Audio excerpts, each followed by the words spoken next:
Welcome to the Powerful Komiksman podcast! Woo! Alright! So, let's see. Teka lang, check lang natin ang ating feed. Uy, may bote eh. Tanggalin natin siya. Bote ng tubig. Anong ginawa ng bote ng tubig? Plot. Okay, so this episode is another drawing companion episode. And I have two artists in the house. One is also a scientist and the other is just plain fabulous. Perfect. So, yeah. Anong pasakalya munang gagawin natin? I have no idea. Ay, teka, drop frames detected. Let's see. Siguro mabagal na naman ang internet ngayon. So, but wala tayong magagawa dyan. Anyway, this is gonna be uploaded in YouTube and also the audio is available in Spotify and iTunes podcasts. And yeah, please subscribe to those feeds also. And also in our YouTube channel, Komiksman, and of course here you can just please like this page so that you could be notified whenever we go live and make announcements. And anyway, just let's build the community here in TPKP. And speaking of community, one of our guests here is I'm really proud na he's a supporter and follower of the program, and alam mo yun, people like you who support this show regularly keeps me going. Nox. Oh, totoo. Di ba? As cheesy as that sounds, never in my life did I think na sasabihin ko yung mga linya na ganyan. You have fans. But it is true. Yeah, diba? As cliche as it sounds, ganun talaga eh, diba? So anyway, this show is brought to you by Miyucha Lux Cakes. Hindi ko pala nabanggit last time ang Miyucha Lux Cakes. Sorry, Miyucha Lux Cakes. Sabi ng Miyucha Lux Cakes, I forgive you. At least you tried. Anyway, I suppose maisip ko na lang yan mamaya. We have a drawing kit up for grabs. Yay. Courtesy of our guest, the hangman himself. Pakita natin, nasan yun? Ay, nasa na ba? Nasa. Wait lang. Okay, you can hear him. And so natin, isa-isahin natin. Oh, sige. So teka. I-introduce ko na muna kayo. Ikaw na magpakita. Ikaw na magpakita mo. Mr. Ay, yan, Julius Sempio. Teka, use na camera ng Julius Sempio. And also the fabulous Lexter Victorio. Lexter Victorio, meron kang nais ipamahagi? Oo nga, meron eh. Kasi alam ko marami dyan yung problema sa budget. Kaya ito, may bibigay akong art kit sa inyo. May 2 sketchbook. Yeah, Unipins! Hindi. Isang maliit na sketchbook. Isang malaki. Tapos, art inspiration na book. Anong art book yan? Patingin nga. Basically, it's not really an art book, but it's world leaders or American world leaders na nagfi-finger painting. Cool. Kasi they're not artists, but they change the world. So kung sila nagagawa nilang mag-art, paano pa yung mga artists talaga na gustong baguhin ang mundo? Nice. Diba? Alright. And what else? Meron pa, teka. You have pens. Oh, yeah. Okay. Ito, may mga lapis din akong bibigay. Ito mga nahanap ko lang to sa mga surplus store. Pambura, may pantasa pa ako. And ito, sponsored to. Marvi Uchida, lip plume, may brush pen, may felt brush. Oh, maganda yan. Tapos may fine tip. Tapos merong drawing pen. Ito ang panlaban natin sa mga bagay-bagay na nagmamahal-mahal. Oo. Yeah. Teka, nagmamahal lang naman sila. Ano bang masamang magmahal? Masamang magmahal. Kailan pa naging masama ang magmahal? Kapag hindi mo na na-afford. Very good answer. Oy, tama. Kailangan wag magmamahal ng sobra-sobra. Tama.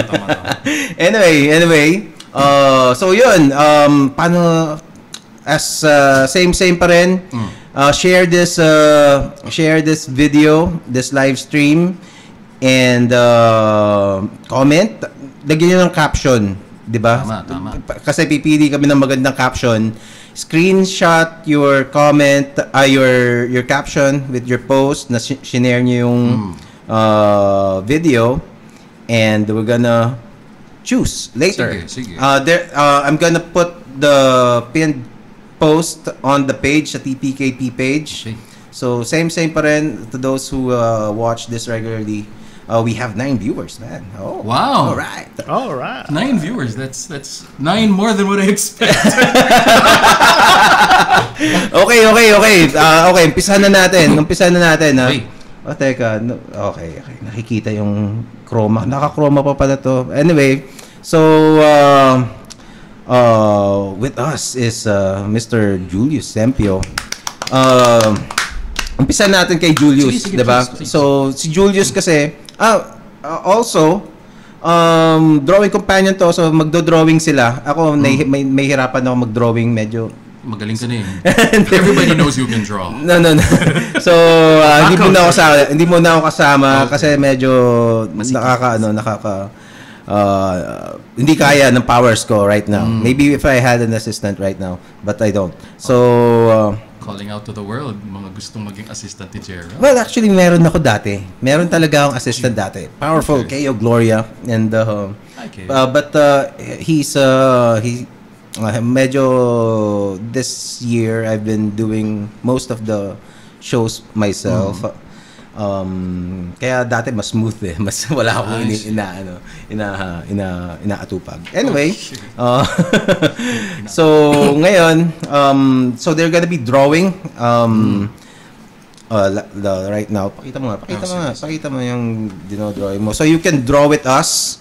Yun na lang pala. Instead of of course we'd encourage you guys to share the live stream, but para maganda i-post nyo na lang yung drawing nyo dahil drawing companion to. Yun na lang. So we're gonna choose your drawings on just post it. I'm gonna put pinned the post on the TPKP page. So comment your image, your drawing there. Mas maganda kung may whip, may work in progress, kung may, so stage by stage, yung initial sketch until final, para makapili kami na maganda. So if you can do that, you will be pwede kayo manalo ng ano tawag doon, drawing kit from Lexter. Okay, well, let's go back to Julius. Julius over here is actually a scientist working on a very cool project. Is it really cool as people think it is? Of course. Of course. Anything that's related to space, many people really think it's cool. Yes. However, because there's also this instance when there's always this question that arises. For example, in the case of the Philippines, bakit nga ba kailangan natin mag-invest sa space technology? Oo. Let's mention first kung ano yung So the project is the Diwata Satellites 1 and 2. Dalawa na, 'di ba? So what do you call this? So that basically it's a satellite talaga. Legit satellite that is already up and running in space right now. 'Di ba? Okay, can you please elaborate? Yeah. Take it from there. Yes. Bali kasi yung Philippines kasi parang nagsimula sila ng space, ng parang initiative para mag-develop ng space technology sa Pilipinas. Ang unang project, yung PhilMicrosat program, at ngayon, dahil ang natuto na tayo nung basics ng paggagawa ng satellite, pag-assemble, ang target naman natin ngayon, magawa mismo naman yung mga parts mismo na i-assemble. Parang yun yung idea doon kay Stamina for Space. Stamina for space. Para kumbaga, meron tayo stamina for space development. Hindi lang tayo didepende sa panlabas na sources. Ang idea, tayo magde-develop ng mismo mga sensors na gagamitin para sa images at pati na rin yung mga communication devices para makapag-communicate tayo through satellites. That's amazing. When did this start? Nag-start siya, I remember around 2016. Okay. Tapos, Yun nga, may mga pinadalang mga engineers, scientists to Japan para turuan sila mag-assemble ng satellite. Okay. Yun nga yung naging Diwata 1 eventually. Para lang for the record, hindi ako kasama doon sa mga pinadala sa Japan para gawin yung mismong satellite. Galing nun, That's amazing. Ilan kayo ngayon nagtatrabaho doon? Like, actively working on this project? Ngayon, yung una sa Film Microsoft program, around siguro mga 60, 70. Actually, di ko alam yung exact number namin. Pero kung ba ganun. Pero kay Stamina for Space, ang target nga namin, hindi lang naman kasi siya for development ng satellite at ng mga sensors, pati na rin yung technology dissemination. What does that mean? Kumbaga, paano tuturuan ngayon from the experiences ng mga engineers na tinuruan sa Japan. Okay. Parang subukan natin ngayon turuan yung mga Pilipino. Parang pinapamanin yung kaalaman. Parang pinapamanin yung kaalaman. Parang nga syempre dumami yung magka-interest at maging capable of space tech research. Space technology research. Good job. Alright. Inayos ko yung nalimutan ko palang ayusin yung internet connection. But okay. But okay. Should work better now. Good, okay. Good. So, from kailan nagsimula ulit yung Around mga 2016. 2016, no? Paano, syempre, nagsimula yon pero the conception of the idea, it's much earlier. I'd assume it's knowing how the government works here. Kumbaga, ang tagal na, siguro dekadang pinaglaban niya, no? Actually, kahit naman pa naman nung mga 1970s, 80s, parang kinoconsider naman talaga na explore natin yung idea na space research and space technology ang Pilipinas That far back? That far back. Tapos, na-heighten up lang yung practicality na baka kailangan talaga natin space tech primarily for disaster management and monitoring. Noong dumating yung mga Ondoy, sila Yolanda, sina Sendong, sina Pablo. Napilitan. So yun ang parang yun yung naging impetus para talagang para na ma-consider talaga na na mag-pursue tayo ng development of space tech for our own disaster management purposes. It has become a necessity because of these things. Oo nga, no? At saka dapat lang, di ba? Kasi well, hindi naman sa talaga kasi if you see the satellite itself, hindi siya katulad nung mga parang 'di ba, it's just a small box, 'di ba? I'm sure it's the work involved in creating that small box is way beyond I can comprehend. Pero hindi siya katulad nung parang nakikita natin sa pag nag-Google ka ng satellite sa internet, iba yung hindi ganun yung itsura. Pero it's a simple relatively, or is it? Because that's my relatively simple given kasi na ang target natin for satellite development ay low cost but still functional. Kumbaga parang ito yung concept nila ng lean satellites. What's a lean? Lean, L-E-A-N, satellite. Okay. Kumbaga parang low cost, quick to deploy, at kung magkaroon man ng diferensya yung pinadala, easily replaceable. Talaga? Replaceable? Kasi kumbaga, kumpara natin sa ginagamit ng USGS Landsat 8, ang laking satellite noon, kasing laki ng boost, $800 million. Wow! Isang bus na i-launch nila yun? Oo. Oh my God. Tapos pumalya. Oh! Yon ang masakit, diba? Pero sa case natin, si Diwata 1, around mga more or less 50 million pesos sa isang satellite, so mga $1 million ang equivalent niya. Tapos, good enough siya for thematic mapping. Pinagpaliwanag dito yung thematic mapping. Okay, tapos, kung magka-problema man siya, madaling palitan. Kasi kumbaga, parang mag-reassemble ka lang from ng parts, na mga readily available parts. Tapos, tsaka mo siya papadala ulit. So, ila-launch. Saan nilaunch yung Diwata? Sa Florida. Sa Cape Canaveral. Akala ko sa dito. Nakisakay tayo sa SpaceX na rocket papuntang ISS for Diwata 1. Sa SpaceX? Doon kay Elon Musk? Oh my God. Nasa ko yan? Sa OBB, di ba? Yung dalawa magkasabay. Grabe. That's amazing. Kumbaga yun, nakisakay tayo sa resupply mission ng ISS. International Space Station. Galing din talaga ng Pilipino, And I think the technology now, or yung advancement ng technology natin, helped make it relatively cheaper. Kasi I think back then we didn't have the knowledge to make it that small. Kasi ngayon everything is getting smaller. Cameras are getting smaller. Yes. Computers are getting smaller. Cars are getting smaller. But they're more powerful than most of the technology from 50 years ago. Kumbaga, satellite miniaturization din yung isa sa mga parang ina-explore din ng Pilipinas. Actually, ng Japan din. Kasi kumbaga nga, kung makakapag-deploy ka ng constellation ng ganung mga satellites, baka comparable naman maging performance niya as compared sa mga mas malaking satellites with higher temporal resolution or kumbaga mas mabilis niyang nare-revisit yung una niyang litratuhan. Kasi kapag for disaster monitoring, mahalaga yung dapat nababalikan niya regularly yung area na gusto mong i-monitor.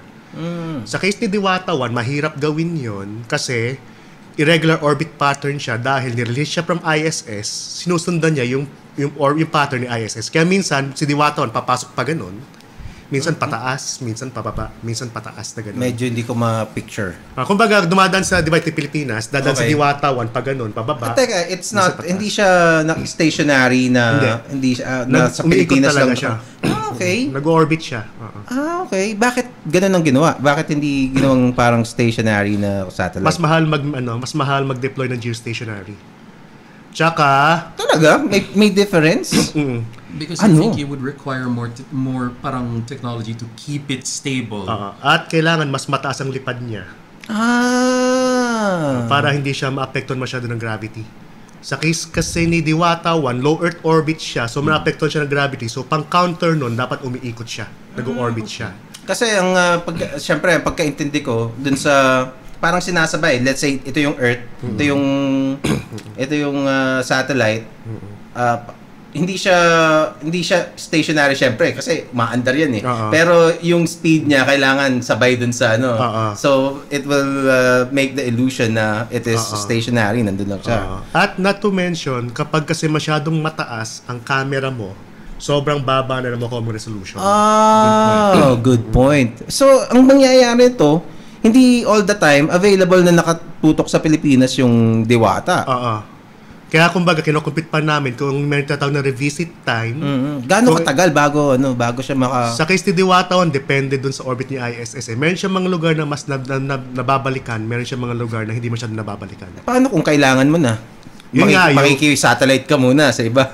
Yun yung idea ng Japan. Diba, kung sakali may disaster, tapos wala pa si Diwata 1 or si Diwata 2, pero may malapit na satellite na dadaan dun sa area, tinatawag na Asian Microsatellite Consortium na idea, parang magre-relay ka dun sa ibang mga nations, sa ground station sa ibang mga nations, kung mag-request ka, kung pwedeng kumuha ng litrato doon sa area of concern mo.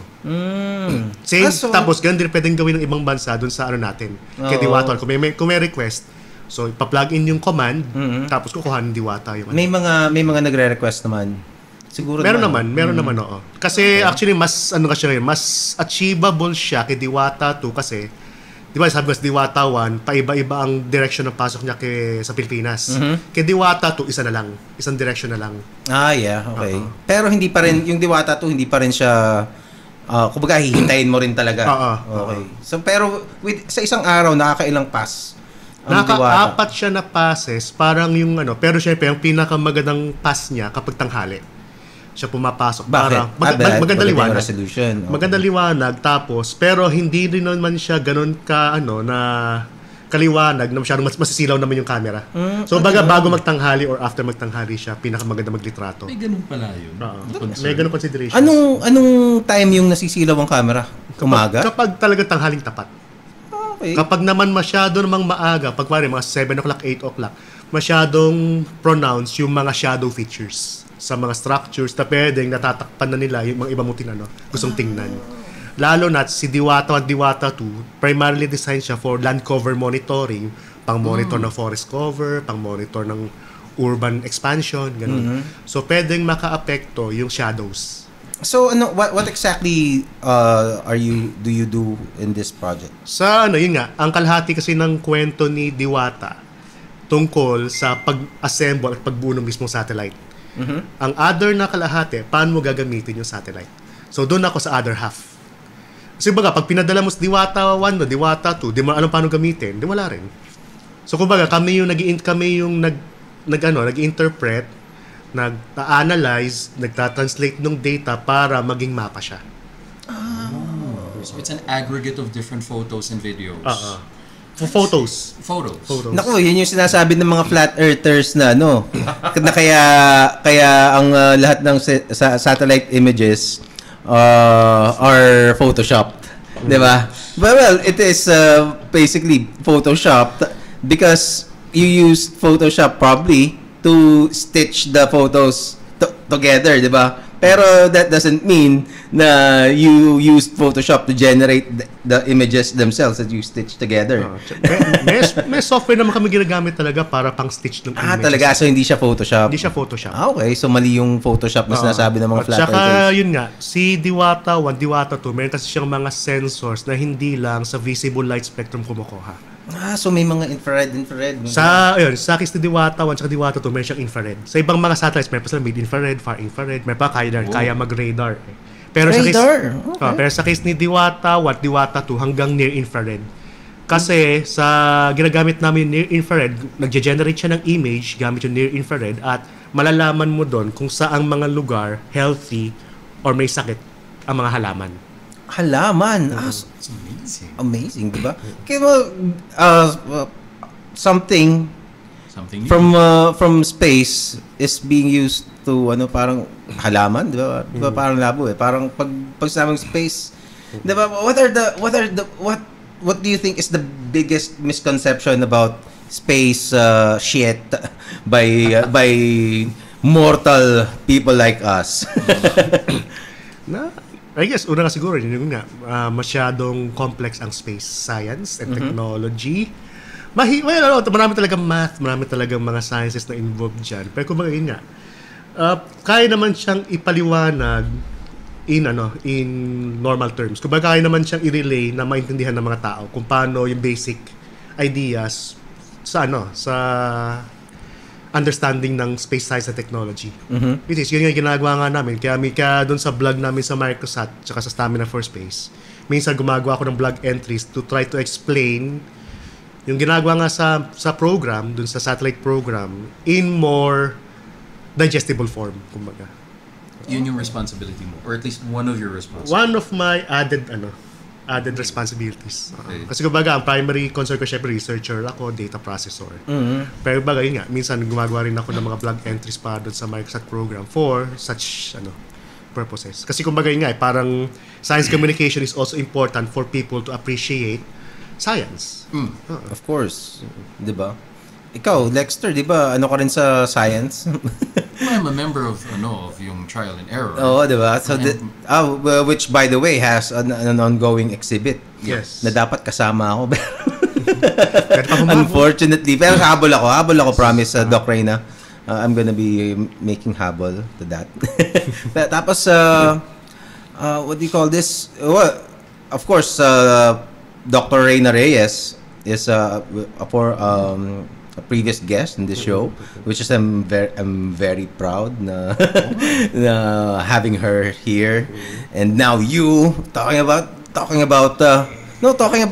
these things that's barely touched by mainstream media, especially here in the Philippines, diba? Parang you only hear about discussions about science, especially space science, satellite na parang usually galing sa ibang bansa yung mga balita palagi. Yeah. And you watch Neil deGrasse Tyson or others astronomers, astrophysicists.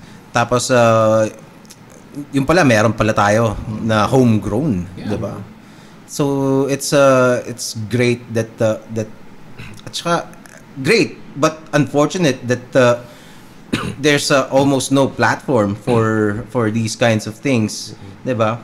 Kasi parang ang space science is parang math Parang parang people take pride pa na parang hindi ako magaling diyan. Wala akong alam diyan, which is parang nakakapanghinayang, 'di ba? Para math lang yung parang proud ka na hindi ka marunong eh. 'Di ba? It's one of the things na ironically parang mas bobo ka sa math, parang mas proud ka pa. Which is yun nga yung parang idea nga ba't nga rin pinopromote yung yung sa Art and Science Connected sa TNE, Trial and Error, na i-bridge yung parang kasi kumbaga pag scientist ka kasi parang lagi may sinasabi para kay elite, para kay intellectual elite na mahirap lapitan, mahirap hindi maintindihan. Kaya kumbaga yun nga, parang dun nga sa collective, susubukan nga namin syempre nga na mag-work with artists para yun nga, para mapa-appreciate sa mga tao nga yung mga science concepts. Yeah, shout out to all of the Trial and Error members. Yeah. Hindi ko pa nami-meet lahat. Pero where's the exhibit located? Sa Gotthard Gallery, actually siya nasa Earth Kitchen kasi yun nga, yung Gotthard Gallery part ng Earth Kitchen sa White Plains sa Quezon City. White Plains. Hanapin nga natin yun. Trial and Error. There's a Facebook page. Ayan, Trial and Error, Art and Science. Is it group ba yan? Group yan, no? Hindi, may FB page. May FB page. May fan page. So, yeah, check it out. Yung pangalawa. Yan yung group. Yan yung group. Bawal. Back Sorry. Walang back yan eh. Teka, Trial and Error. Trial and Error. Nasaan yan? Ito ba? Yan yung una. Okay.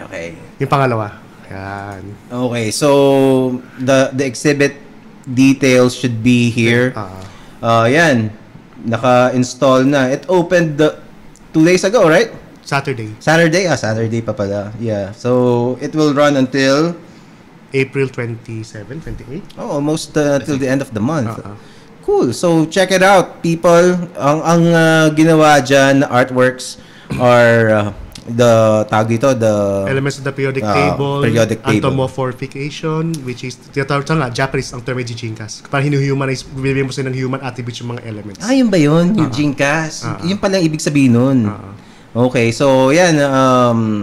Sino ang mga notable artists na kasama? Well, andyan Julius Sempio, of course. Julius Villanueva. RD Powerful RD Aquino. Tapos kumbaga yun yung si Lexter. Lexter. Yeah. Andyan din yung sa Origami Project, sina Ramdi tsaka Agent Ponce. Nandyan din dapat ako. Hahabol hahabol. Si Mervin ba nakapag Hindi pa. Pero parang nag-commit naman talaga siya. Nagbigay siya ng promise. Alright. So mga 115 yata ang artworks na naka-install. Well, di pa naman kasi namin complete yung elements ng periodic table. So, kumbaga siguro mga 60-70% na complete na siya. Are those may mga for sale ba diyan? Yep. Well, may idea kasi na yung sponsor an element. Kunwari, meron ka napupusuan na element na gustuhan mo siya, parang kukuhanin mo yung mismo nakalagay dun sa dun sa exhibit for 1.5. Tapos yun nga, pwede parang iuwi mo siya. Tapos yun nga, meron kayo sa sign na parang card na lagay, I have formed a bond with this element. Wow. Yan. You gotta catch them all. Grabe. Catchphrase pala yung ibang... Tapos may mga instances na syempre, meron magbebenta ng comics, ng prints, at yung staple ng Elementary Jinka Project, yung mga postcards. Yeah. With info text. I saw that. With info text na dinedescribe yung character at the same time yung element. And also, pwede bang banggitin yun? Well, I'll just let them announce. Yes. I'll just let them announce the plans. Okay. And I have to say something. It's thanks to yung project na Trial and Error na medyo nagkaroon ako ng mas vested interest in learning more about local scientists. Yeah. Kasi ang hirap yung pag tinuturo sa karamihan sa mga schools natin, there's not enough focus on Filipinos and Filipinas who've made a difference in the world of science. So ngayon, may mga nakikilala ko. I know you, si Kim, tapos si Reina, and all the other people there. And na-notice ko, kids love buying the art. And the adults love finding out na may information pala siya dun sa likod. So everyone is involved. May isang exhibit, di ba? I think it was in Comiket 2018. Yung isang teacher, nilibre niya yung mga estudyante niya Like pumili daw sila ng mga card na gusto nila. So teachers are slowly becoming more aware of it. Oh, right. And probably when it gets, it finally gets finished. Ano mo yun? So, tawag dito? Science literacy, I think. Yeah. If you understand what being a scientist really means, kasi the impression kasi is the stereotype is a scientist is somebody parang you need to study in the biggest universities and alam mo yun, do experiments and of course those are things that scientists really do. Pero ang definition talaga ng scientist is that you just what do you call this? You just follow the scientific method. That makes you a scientist already, 'di ba? If you follow scientific method and be objective before formulating or a conclusion on anything, kahit sa mga kahit sa on everyday life kahit sa mga let's say katulad ng mga not just scientific queries, pero let's say kung in society, in politics, di ba? Kung may mga fake news dyan, sometimes you need to, it's the same method Parang you need to test na totoo, you need to do research. What is the scientific method? Since you are, ikaw na lang tatanungin ko.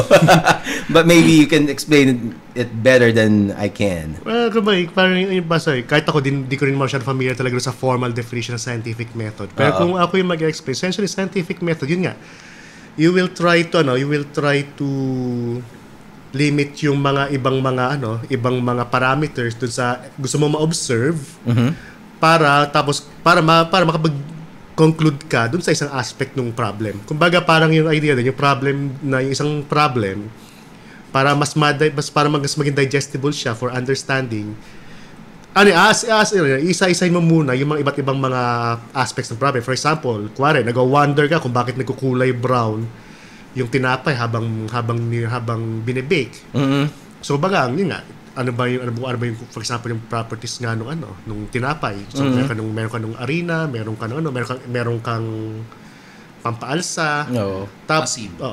Asin. Pero kumbaga, ano ba talaga nagpapa-brown? Essentially, kumbaga, ang makikita mo ay yung init pala kasi nung nagpapaluto sa kanya. Yung mga ganun na mga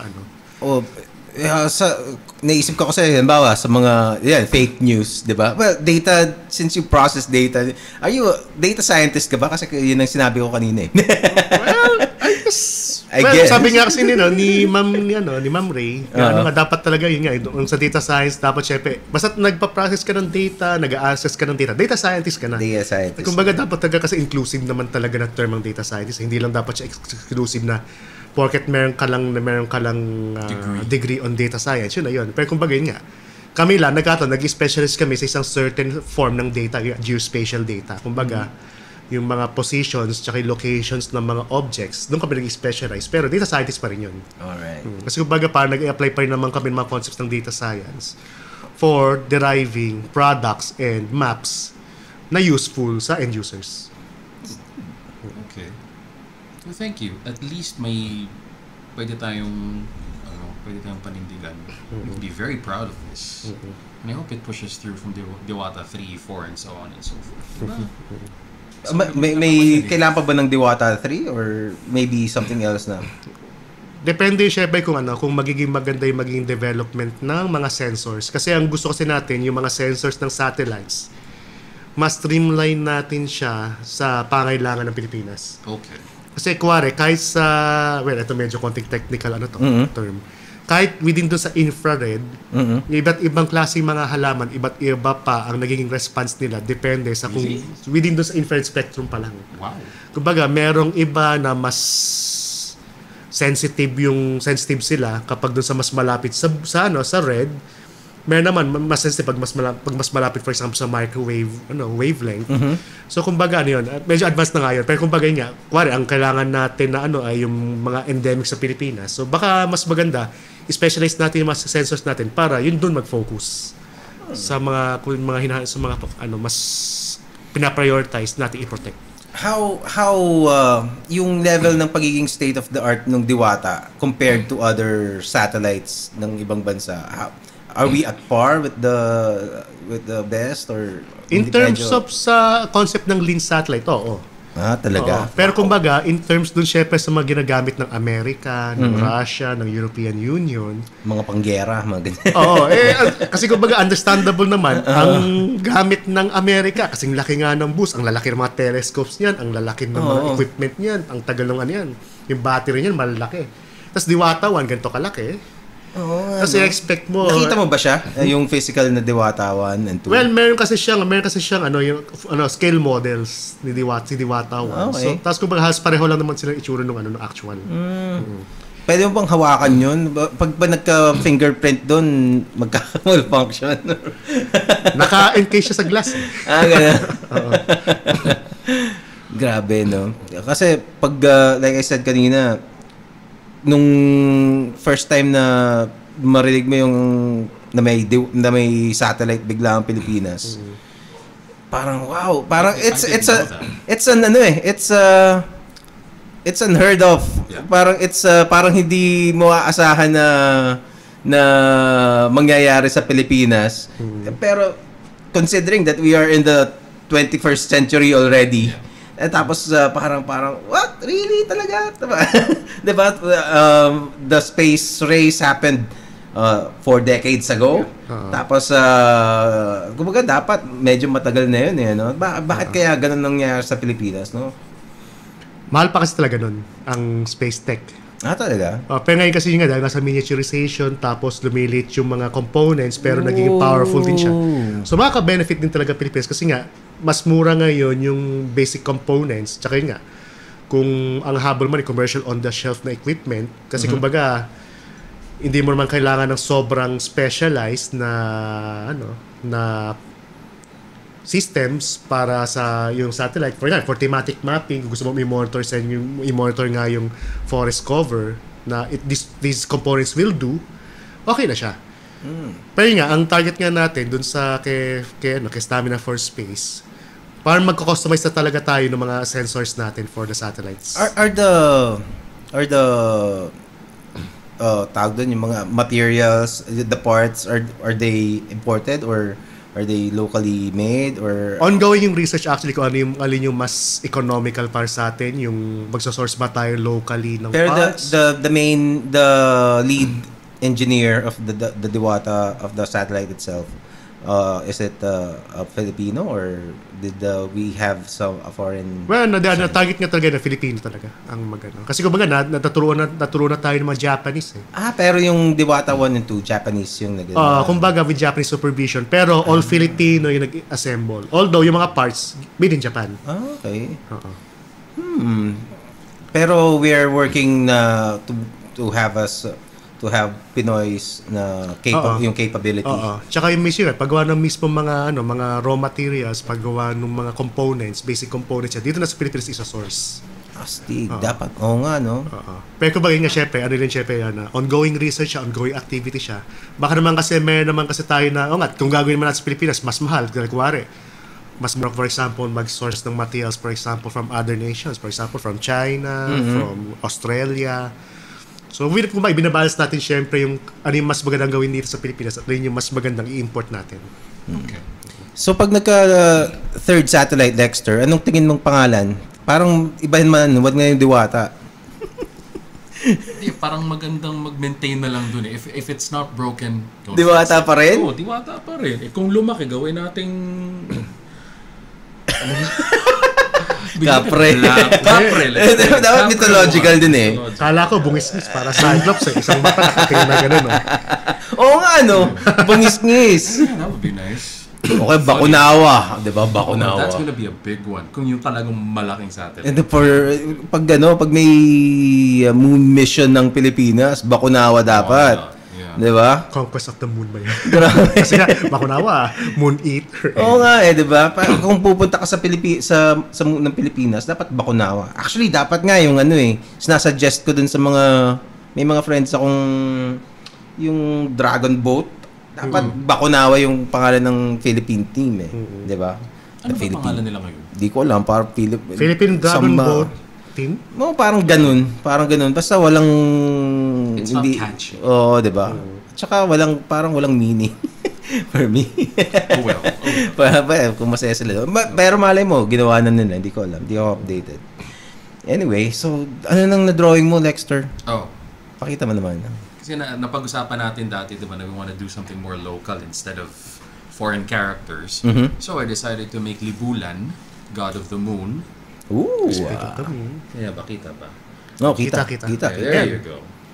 And apparently, according to local myths, he's also like the god of homosexuality for some reason. Yeah, kasi the god of death, who is a male god, fell in love with him, who was also a male god. And how about Lakapati? Di ba Lakapati is a parang transvestite yata si Lakapati eh. Oh, okay. There's or maybe pwede namang madami. So kala ko siya lang yung ano. So this is god of homosexuality? No, that's called the god of the moon. He's the god of the moon. Pero kumbaga sa lore ng The lore, yeah. It's more of the story than his actual provision. Okay. But that's what I found out, pag browse ko dun sa Facebook ng mga posts. And the problem is locally ang hirap talagang makahanap ng compendium ng mythological creatures eh. Mm-hmm. And yung mga stories. Maximo Ramos. The That's Maximo a good Ramos one. Yeah. books. Although parang mga mga collected short stories and anecdotes eh. Yeah. And it's not accessible. I haven't seen one in local bookstores. There is meron sa nakabili ako ng unfortunately kulang yung pera ko nung kaya I think it's 6 books yung yung complete na Maximo Ramos. But I was able to get 3 lang. Okay.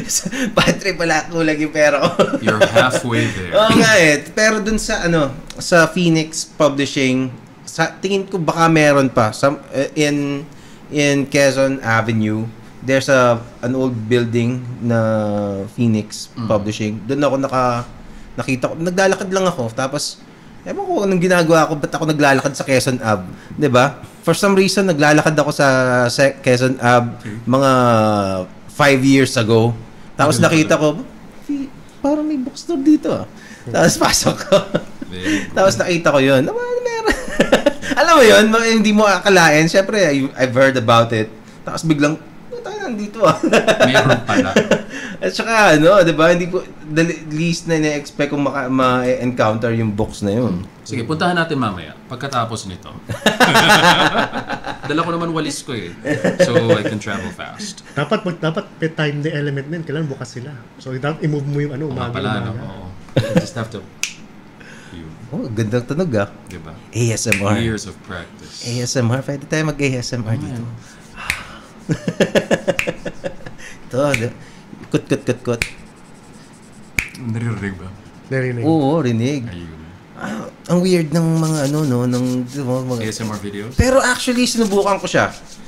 Sinubukan ko siyang makinig. Minsan nakaka-relax din eh. Depende sa Huwag ka lang titingin dun sa mga gusto gumagawa kasi parang nang-aakit pa eh, 'di ba? Parang gago eh. Ang dami niyan sa Facebook. Meron talagang mga, technically hindi na sila ASMR. They're also showing a lot of skin para lang makadami sila ng mga viewers and donations. So hindi na yung sound lang yung binebenta nila. Oo, pati personality? Yes, pati personality and nila persona. binebenta nila. And persona. Fine. For lack of a better description. Na-enjoy mo naman. No, I prefer yung mga purely ASMR talaga. Which don't have a lot of viewers dahil nga talagang nakafocus lang sila doon. Pero dedicated yung mga viewers nila. I've been listening to kasi I'm trying to my body clock has been fucked up for many weeks now. Ang kanyang circadian rhythm. Oo. Yes. So, ang ginagawa ko, I try to sleep at least before 3 a.m. Ang late na nga nun, kung tutulog, dapat nga 10 tulog ka na eh, diba? Even earlier. No, even earlier. Pero the things that I do right now don't allow me most of the Including this time. podcast. So I tried yung mga rain sounds. Yeah, I like that one. Ang ganda eh. Yeah. Nakakatulong siya. Tsaka specific pa minsan rain on glass windows, Oo nga eh. rainstorms, or nasa barko ka, tapos bumabagyo. The sound of crickets at night. Sound of crickets at night, meron din. Or fireplace. At meron sa iTunes akong dinownload, rain sounds. Tapos, what do you call this? Nakalagay doon, rain for meditation, rain for sleeping, rain for blah blah blah blah blah. Studying minsan. Studying, ganun. Medyo pag inisa-isa ko, no? Parang pare-parehas lang naman eh.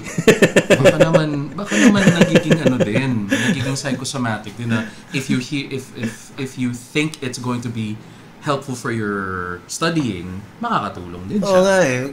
Maganda siguro lagyan natin ng background tong no? Yung sa atin, pag kunyari umuulan. Tapos mamaya tulog na tayong lahat, no? Tapos bigla tayo sasakupin ng dimension sa likod. Oo nga eh. Oo nga, no? Teka. Ayun na, no? Di ba nakita may portal po dito ng ng dimensions? No, diyan nang gagaling sina, no? Diyan po kami nang no, diyan sila nang galing. Tapos oo nga, no? Nakakatawa. Dapat pala ni-spread natin dyan, no? Sa likod. We are from the chaos dimension. Alright. So, ano pang pag-uusapan natin, guys? Ikaw, ano pang gusto mo pag-usapan? Lexter. Actually, yun nga, thank you for asking. Kasi gustong-gusto kong i-share ngayon yung love ko for art. Okay. Kasi art really did save my life. For the past few years, when I started, after college, after a lot of work, wala akong actual mode of expression. And I thought it would be theater, pero naging reclusive ako. And I thought I should start drawing and painting. And then eventually, people started paying for my work and asking for lessons. And I realized it would be very selfish not to be open about the art I make. And ang sarap din ng feeling na makakita ng mga bagong artists. I mean, I don't consider myself in the, long-standing member of the industry. I'm far from it. Pero ang sarap makakita ng kaligayahan ng ibang artists, especially kids. I like teaching kids, and I never really liked kids when I was getting into it. Akala ko puro mga teenagers or adults ang mga tuturuan ko or yung mapapalapit sa akin. Apparently, kids like me. So now, ang hashtag ko is have you arted today? Yun, lagi ko nakikita eh. Have you arted today? At nag-respond ako sa kanya as much as possible. Talaga? Ano sinasabi mo? Sabi mo, pinapakita ko. Ito, this is my art. Ito, si Kim, si Rosa, and a couple of other artist friends. Kasi people keep saying you're not gonna earn anything from art, or the art industry is dying. Or you need a shirt, ganun. Magbenta ka ng shirt. Have you arted today? Dapat sinuot ko. Like I made one for myself. Ay, really? Yeah. Tinulungan ako ng friend ko. Tira-tira ng mga t-shirt projects niya. Talaga? Dapat pala yun yung sinuot ko ngayon pero nasa labada eh. Hindi, dapat pala tinanggal ko muna. Sinuot ko pa rin baho na. Anyway. Hindi naman nila maamoy mula rito. Di ba? Kami lang naman eh. Kami lang, kahit titiisin namin para sa'yo. Breathe through the mouth. Ito, have you arted today ko rin ito. Pinakita ko kayo yung updates sa progress eh. Ay, teka, hindi makikita. Teka, dito. Doon sa camera mo. Dito. Yan. Yan o. Pinapakita pa kay Sir Lexter ito. Kumusta? It's gorgeous. Alright.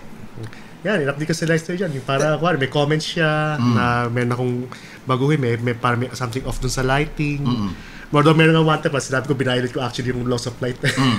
Pero kumbaga yun kasi gusto ko effect. Pero kumbaga yun, nagpapakasot mo na kay Sir Lexter. Thank you for trusting me.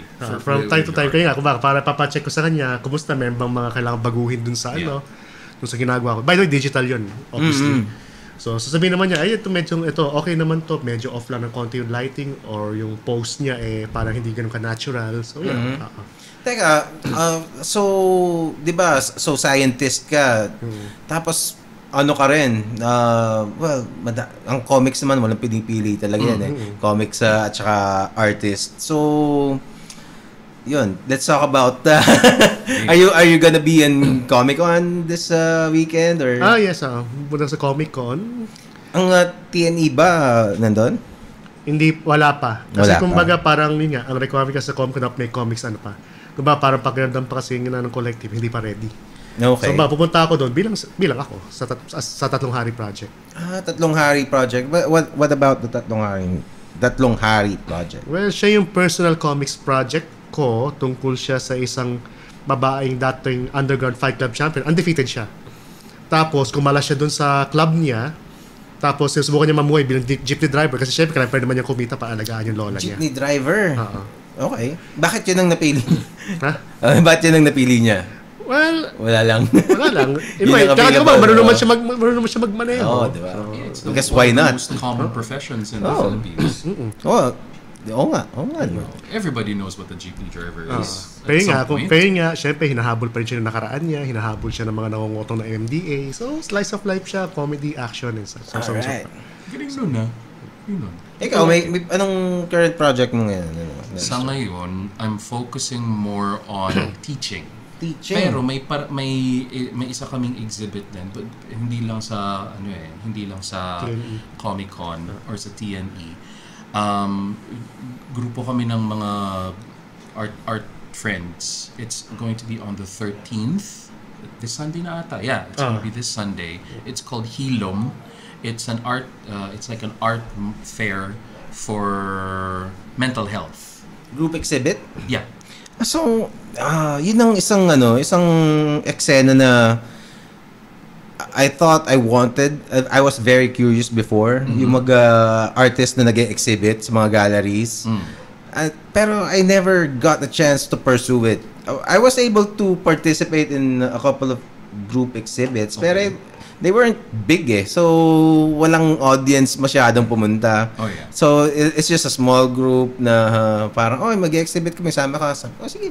Tapos, pasa naman ako. Tapos, basically, wala namang, didn't get to anywhere. But, yun, so I've always been curious yung eksena na yun. So, how is it right now? Well, actually, it did happen to us as well. Hindi sa TNE. Nagkaroon kami ng isang group exhibit dati. Kami ding mga magkakaibigan. Tapos, kami rin yung nagbilihan ng mga gawa ng ibang mga nasa lamesa, ng mga nasa ibang lamesa. Sila din yung bumili sa amin. I think what happened was, depende rin talaga sa sa marketing tsaka promotions.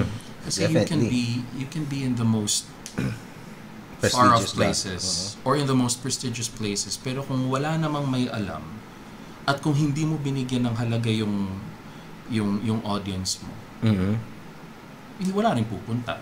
But if you're in a place like, let's say, Comic-Con, this is a personal experience. Okay.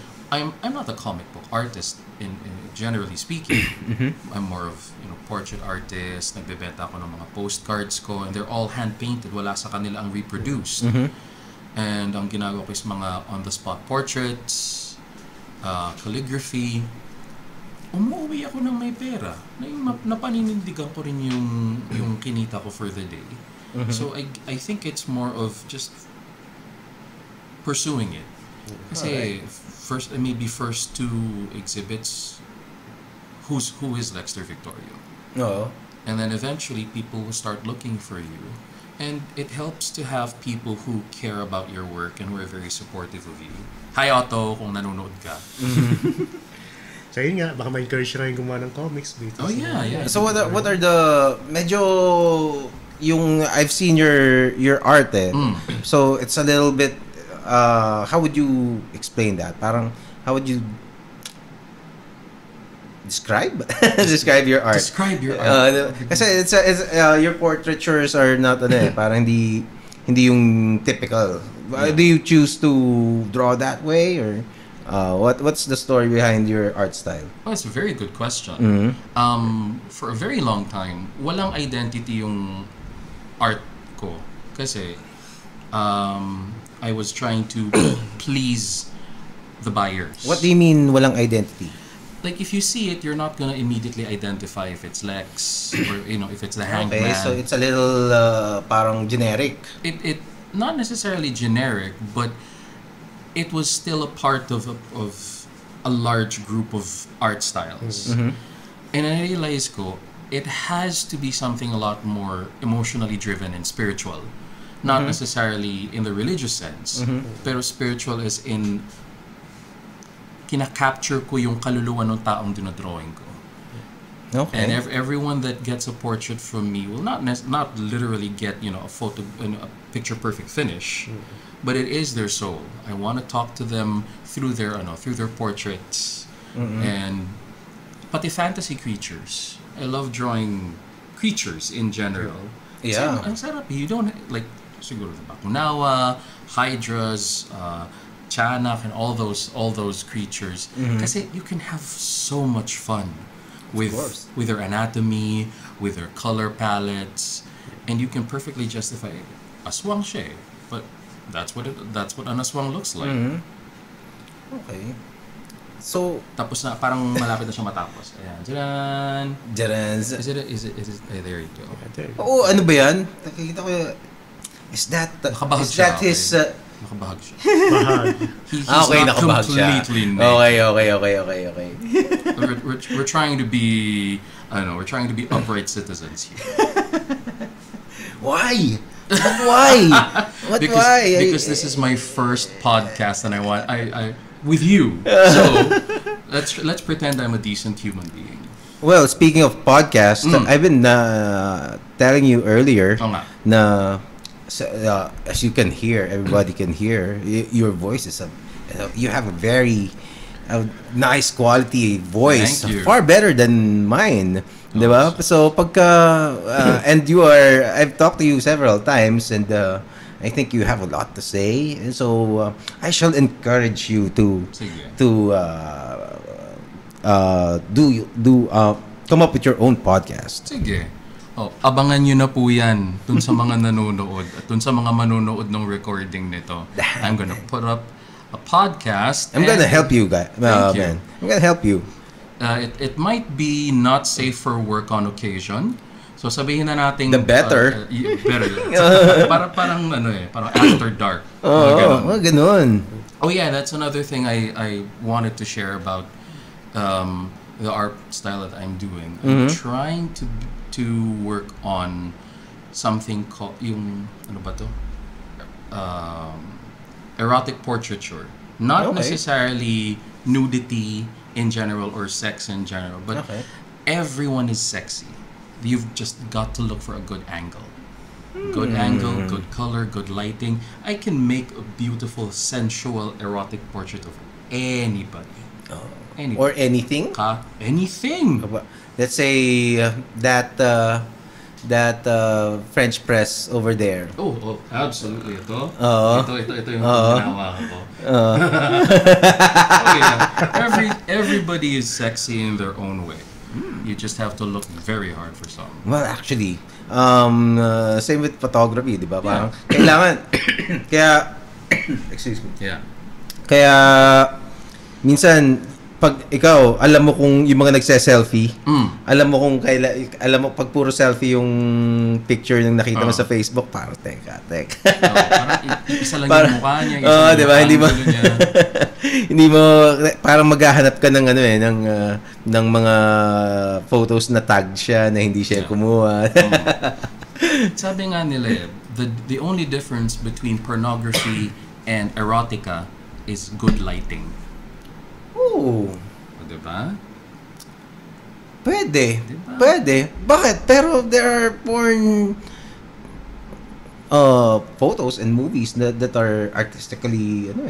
Totoo. But in the end, it will always end up feeding you yung information Well, yeah. In more ways than one. But when it comes to erotica, when it comes to yung fantasy, our biggest sexual organ is our brain. Yeah. Yun yung nagke-create ng mga bagay na hindi natin makikita in imagery and videos. That is a very tricky question or I don't know if tricky is the word, pero the line between pornography and art is diba, I think it's impossible to define, diba? Especially right now until even before how can you say that a naked person, woman or whatever is yung Is erotic. May spectrum yun eh. Erotic, sexy siguro, tapos sensual, erotic, hanggang maging vulgar, tapos Smut. magiging until offensive. I suppose. Pero is pornography necessarily offensive? I don't think so naman, 'di ba? So how 'di ba? Parang I don't think there's a line, defined list of rules. Oh, 'di ba? I can't really answer that question with a yes or no, but that question has existed since the Renaissance. Kasi an artist will view a body not as an object of desire, but a piece of information. I think pinag-aralan nyo din to eh. Yes. Or even we will view it not necessarily artistically, but we will view it as data or information to be gathered. Very much like a scientist will see a plant and not say, oh, that's a plant or maganda yung halaman. He'll start seeing, oh, bakit ganito yung coloration nitong plant na to? Why is it very different from the same plant that grew in this area? Why is this, like for example, if I would look at you, what data would I gather from you to make your portrait you? Kasi I can copy you piece by piece, word for word, and make it look like a photographic, realistic image. But I might as well have just taken your picture. An artist is not just a photographer. And that this is not bashing photographers in general. Of course. Photographers suffer so much. Equipment nyo pa lang. Tatlong tuition fee na ng ibang school. What I'm trying to say is, as an artist, don't just look at an object and think, kokopyahin ko to. You're a storyteller. You're a historian. Yeah. You're a data gatherer, you're a scientist. And yung relationship mo with what you're doing and who you're drawing can become incredibly powerful. Kaya nga, minsan yung mga sketches ni Da Vinci or yung mga sketches ni Raphael are even more expensive or valuable in the art world than the finished work. Kasi nakikita mo yung proseso. Yung history nung movement, or even Michelangelo's mga renderings ng mga artwork niya. Not to mention, lagi yung kinakwento nga ni Lexter yung tulko nga dun sa mga botanists ng mga 1700s. Botanist? Well, thank you for reminding me, Julius. What about the botanists? So back in the Renaissance and siguro mga 100 to 200 years ago, nung wala pang easy access to modern technology at all, there were patrons of the arts or scientists even who wanted to gather information about all the natural world. Wala namang cameras noon. Walang video. There was no way to record it. So what they did was they formed this great commission of artists. Depende kung sino yung mga... Nagdagan na naman yung dimension. Baka lumabas na dyan si Shumagora. They would hire artists and commission them for years to gather information on all the plants, all the animals, and yung mga sea life, plant life. Tapos pagbalik, makikita mo talaga mga beautiful botanical portraits or mga anatomical portraits ng mga hayop. Na photorealistic. Na photorealistic for the time. It was so realistic and it bordered on obsession. There's even an artist who wasn't even really known for just his art. Nakalimutan ko lang yung pangalan niya, but he was known for his horse anatomy. So what he would do, pag yung kabayo ay namatay galing sa karera, siguro dahil natalo, so mamamatay yung kabayo. What he would do is he would create this set of pulleys para form yung position ng kabayong naggagalop or kabayong nag-rear up, and he would wait for the horse to rot naturally. Malalaglag yung balat, lalangawin, tapos i-record niya talaga each process of the decaying of the decay. Talaga? Yeah. So ngayon, alam natin yung itsura ng loob ng kabayo without having to kill a horse. Back then. Without the technology available right now. No? Because the horse already naturally dead. Yeah, the horse died. And so I don't know if this is of any interest, pero kung may morbid interest ka dito, sometimes one of the forms of capital punishment back in I think it was ancient Rome or Greece, basta marami ng mga artists na curious about the human body. They would get criminals and operate on them live. Oh, fuck. Yeah, so naka-strap down siya and siguro drugged up or lasing. And what they would do is they would cut up any part of the body to experiment to see how it was moving. So ito. Kasi may involved na movement, not just the structure. So kailangan. Okay. So the academies back then would bring in mga artists who were too poor to access bodies in the cemetery, which was a crime. Grave digging is obviously a crime. So ang gagawin nila is habang sumisigaw, naghihikahos or naghihinagpis yung criminal na nandun habang binubuksan with a scalpel, ito pala yung itsura ng puso habang tumitibok. This is what the lungs look like. Ito pala yung tiyan. Tingnan natin ihilahin natin. How far can we go? Let's stretch out yung stomach. Grabe, no? Yeah. And it was because of that morbid curiosity for life that I think Leonardo da Vinci did that. Diba? So, cadavers, he's I suppose he'd be influential enough to get cadavers. Another one, si Benjamin Franklin. Franklin. Kasi kasi Benjamin Franklin, aside from being a politician in the US, scientist din siya, kaya nga siya yung yung kite, 'di ba? Siya yun eh. So one of his interests is anatomy, may medicine or something, whatever. So when they were, I think, renovating his ancestral home, parang they dug up some 300 bodies sa basement. So hindi nila alam kung saan kung ano yung mga bodies na yun.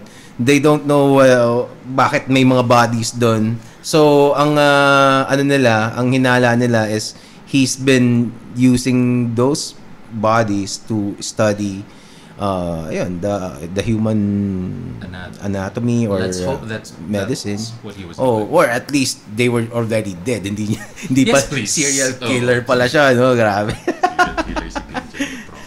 Pwede pang gawa ng mga mga B-movies. Actually, I think may mga ganun. May mga Benjamin Franklin. Very Franklin. Mga theories, Okay, Jose Rizal as Jack the Ripper. Oo nga, no? Si Benjamin... Teka, dapat na. Ludicrous. Kasi JR eh. JR, so Jack the Ripper. What? And he's a doctor. But he didn't finish. He was not granted the title of doctor. Sino?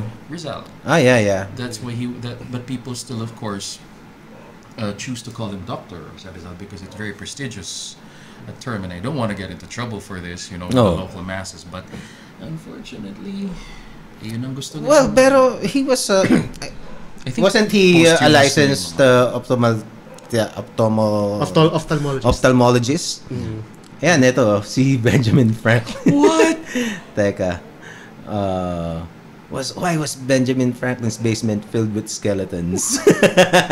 So meron na. Oh, well, anyway, basahin nyo na lang to. It's a quick Google search. Pero I think si Jose Rizal may nagka-clinic siya sa sa Hong Kong na as a practicing doctor. Okay. So hindi ko alam kung if he got the diploma Oo nga, baka naman or late lang or ako just makaalam.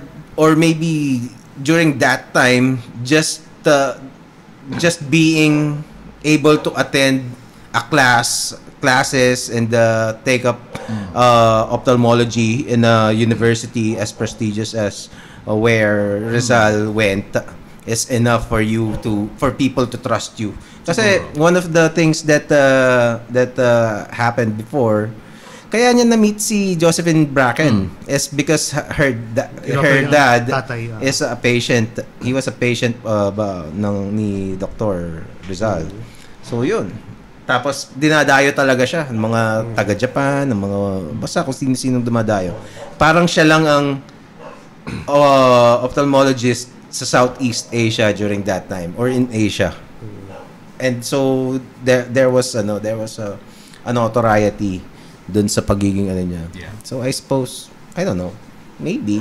Wala naman ako narinig na malpractice case laban sa kanya eh. So I guess it worked. Kaya kasi dahil nga di siya pinigyan ng diploma, baka doon siya. Finally. Anyway. What else? What else are we gonna talk about, guys? Oh, mag-hi tayo sa mga nanonood. Sino mga nanonood sa atin? Oh, well, there are a few people, but Yay! there are, nag-hi. Si Dennis Mendoza is here. Oh, Fionel is saying hi to you, Lexter. Fionel is At ang sexy daw ng boses mo, sabi ni Joshua Martinez. Hi, Joshua. Ano ba to shoutout? Hi, Joshua Martinez. What's up, Joshua? Fionel is actually my friend from South Africa. Oh, wow. Oo. So ngayon, meron ka ng South African fan. Wow. Hi, Fio. Hi, Fionel. Thank you for watching. Thank you. Of course, si Christine Kimberly Cruz. One of our, 'di ba nakakatawa yung 'di ba yung pag may page ka na fina-follow, meron mga top fan badge. Nagulat nga ako meron na palang gano'n ng Facebook. Oo nga eh. Top fan. Tapos nakakatawa yung sa ESPN ko yata na nakita to eh. So yung mga top fans sabi, so may post ng ESPN sasabihin niya, I'm just here doing top fan I'm just here being a top fan doing top fan things. Tapos yung mga syempre may yabang yung may mga top fan badge. May badge. Tapos bibigan yung mga yung mga wala. Magyayabang yung mga top fan na yan. Big deal sa kanila yung top fan. I am your number one fan. Diba? Parang ang petty. People can get really petty sometimes, no? Pero wag ka, natanggal yung badge ko nung matagal ako hindi nakapag-comment sa'yo. So, talaga? Oo, natatanggal siya. You don't stay the top fan if you don't interact with the page. Talaga? Yep. Parang yung iba, ilang months na eh. Siguro ba sumisilip-silip, Lagi diba? or like and share. Nawalan ako ng access sa internet for a while. Okay. So, yun. Is Dennis Mendoza. Hi, Dennis. Eto, may insights, Dennis. Alan sige. Moore said the only difference between pornography and erotica is the income bracket of the reader. Isa pa yun. Pwede. And Alan Moore is an incredibly gifted. Of course. He's Siya yung a I think siya number one siya para sa akin. Ang my trinity would be Alan Moore, Frank Miller, and Neil Gaiman. Oh yeah, Gaiman would be one of those people.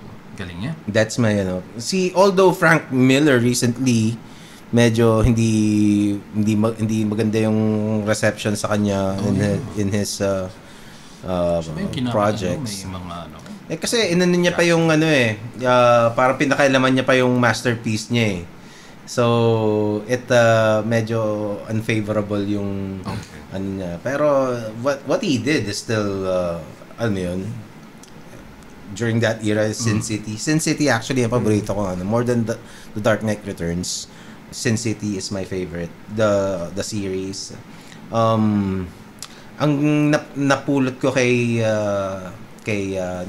Frank Miller is ito sasabihin ko which I apply pag nagsusulat ako.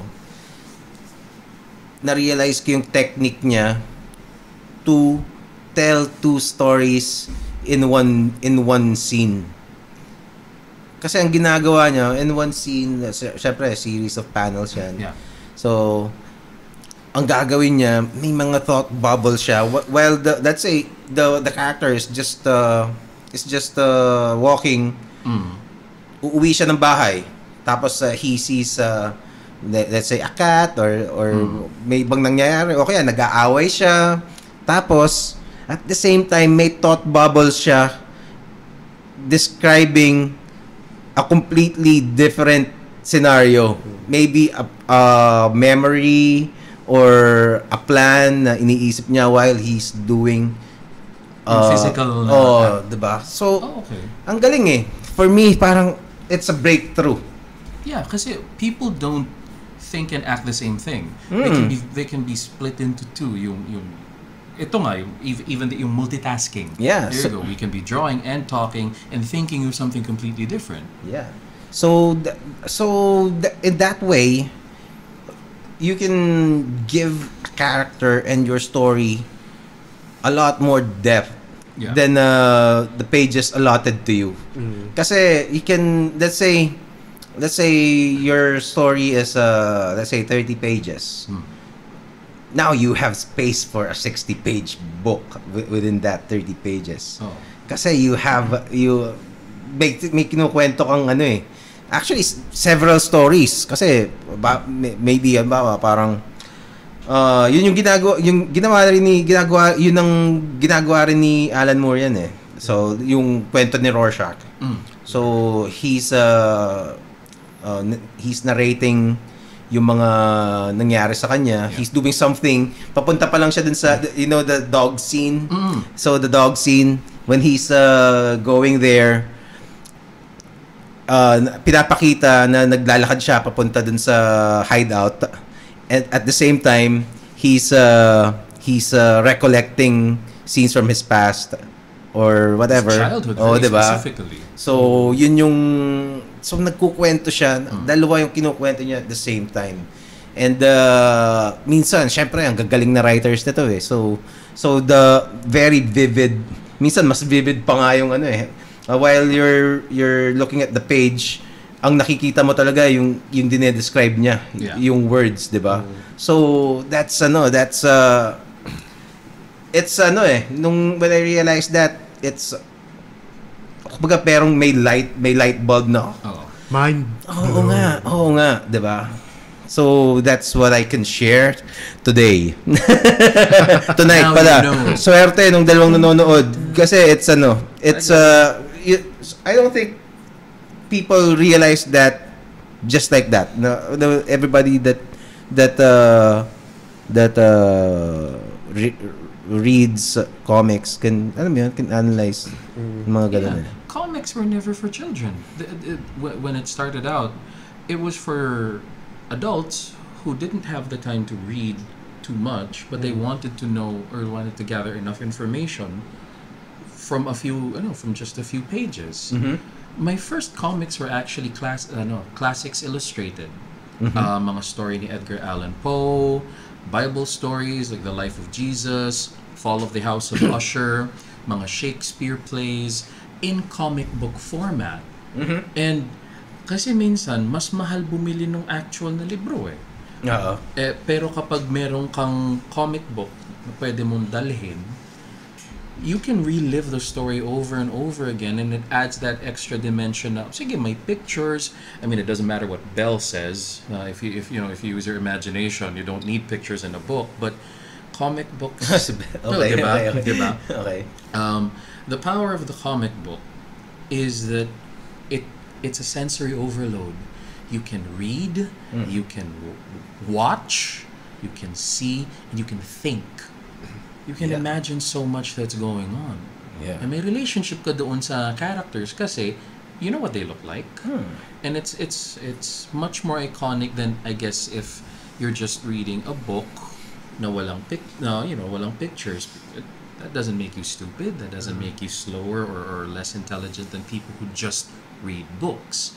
Parang tanggalin na natin yung stigma or yung Of course. yung old world thinking na if you like comic books or if you collect comic books, hindi ka matalino. That's a very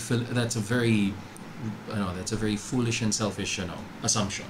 Well, actually, a lot of ang isang malaking factor on proliferating that idea is back in the 40s, I think, or 50s, something ganon.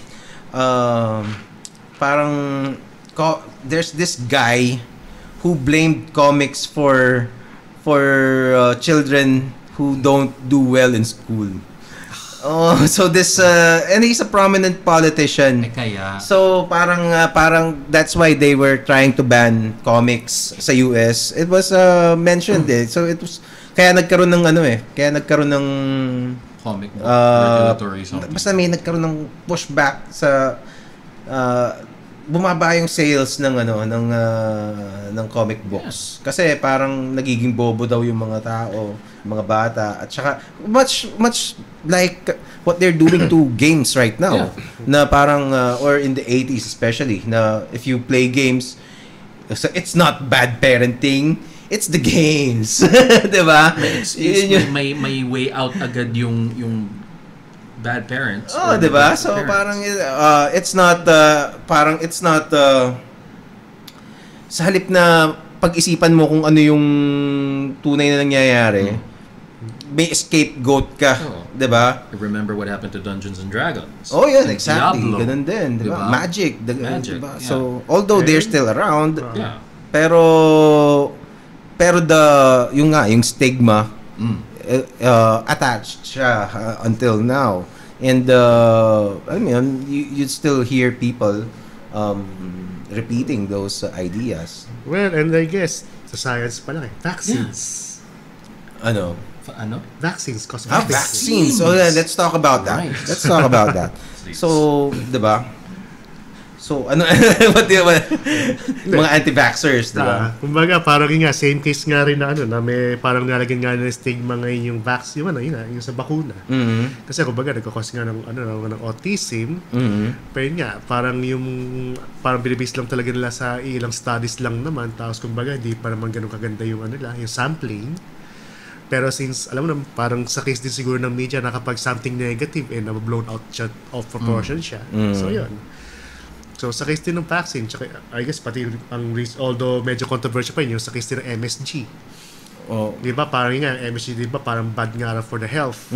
For the longest time. Pero nagiging research nga na parang wala lang naman daw, di ba? Oo, kumbaga, ang effect lang naman MSG, parang effect din lang naman kapag kumakain ka ng asin. Oo. Yung ganun mga kasi pero yun nga, dahil nga doon sa isang research nga, na nag-link nga lang nung kaya nagkakasakit yung mga taong kumakain sa mga Chinese restaurants kasi nga matindi nga kasi gawa ng MSG.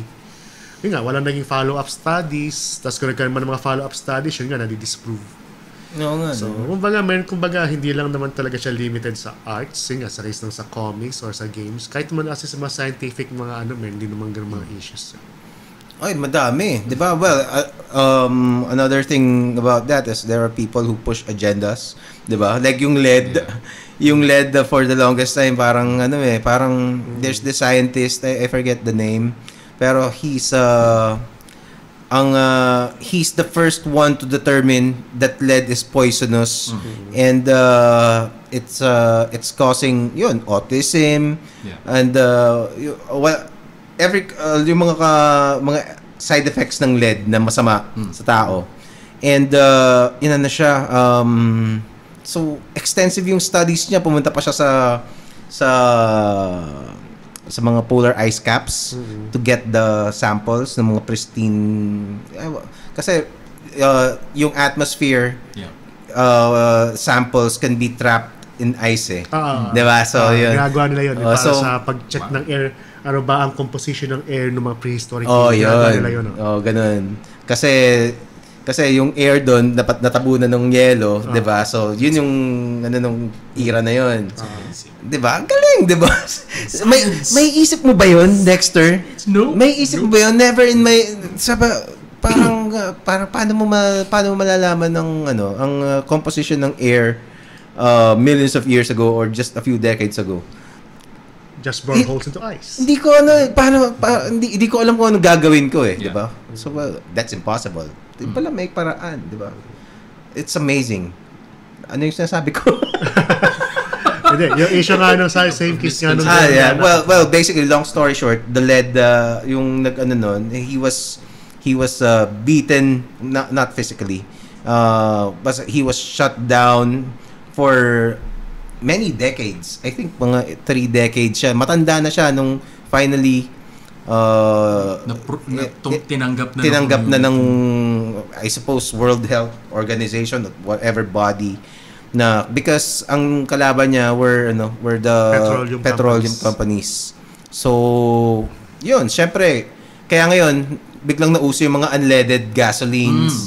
So, dati kasi, yun, tapos bumaba yung mga cases ng mga autism, ganyan. Pero kasi nga, ang use nga kasi ng lead nga, syempre, pang-protecto din naman kasi ng mga makina yun eh. Yun yung parang isang purpose din naman na kasi ng lead nun.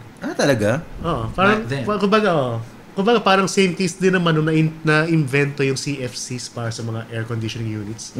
Nung mga, nung syempre, mga unang years, hinail yung inventor bilang isang genius.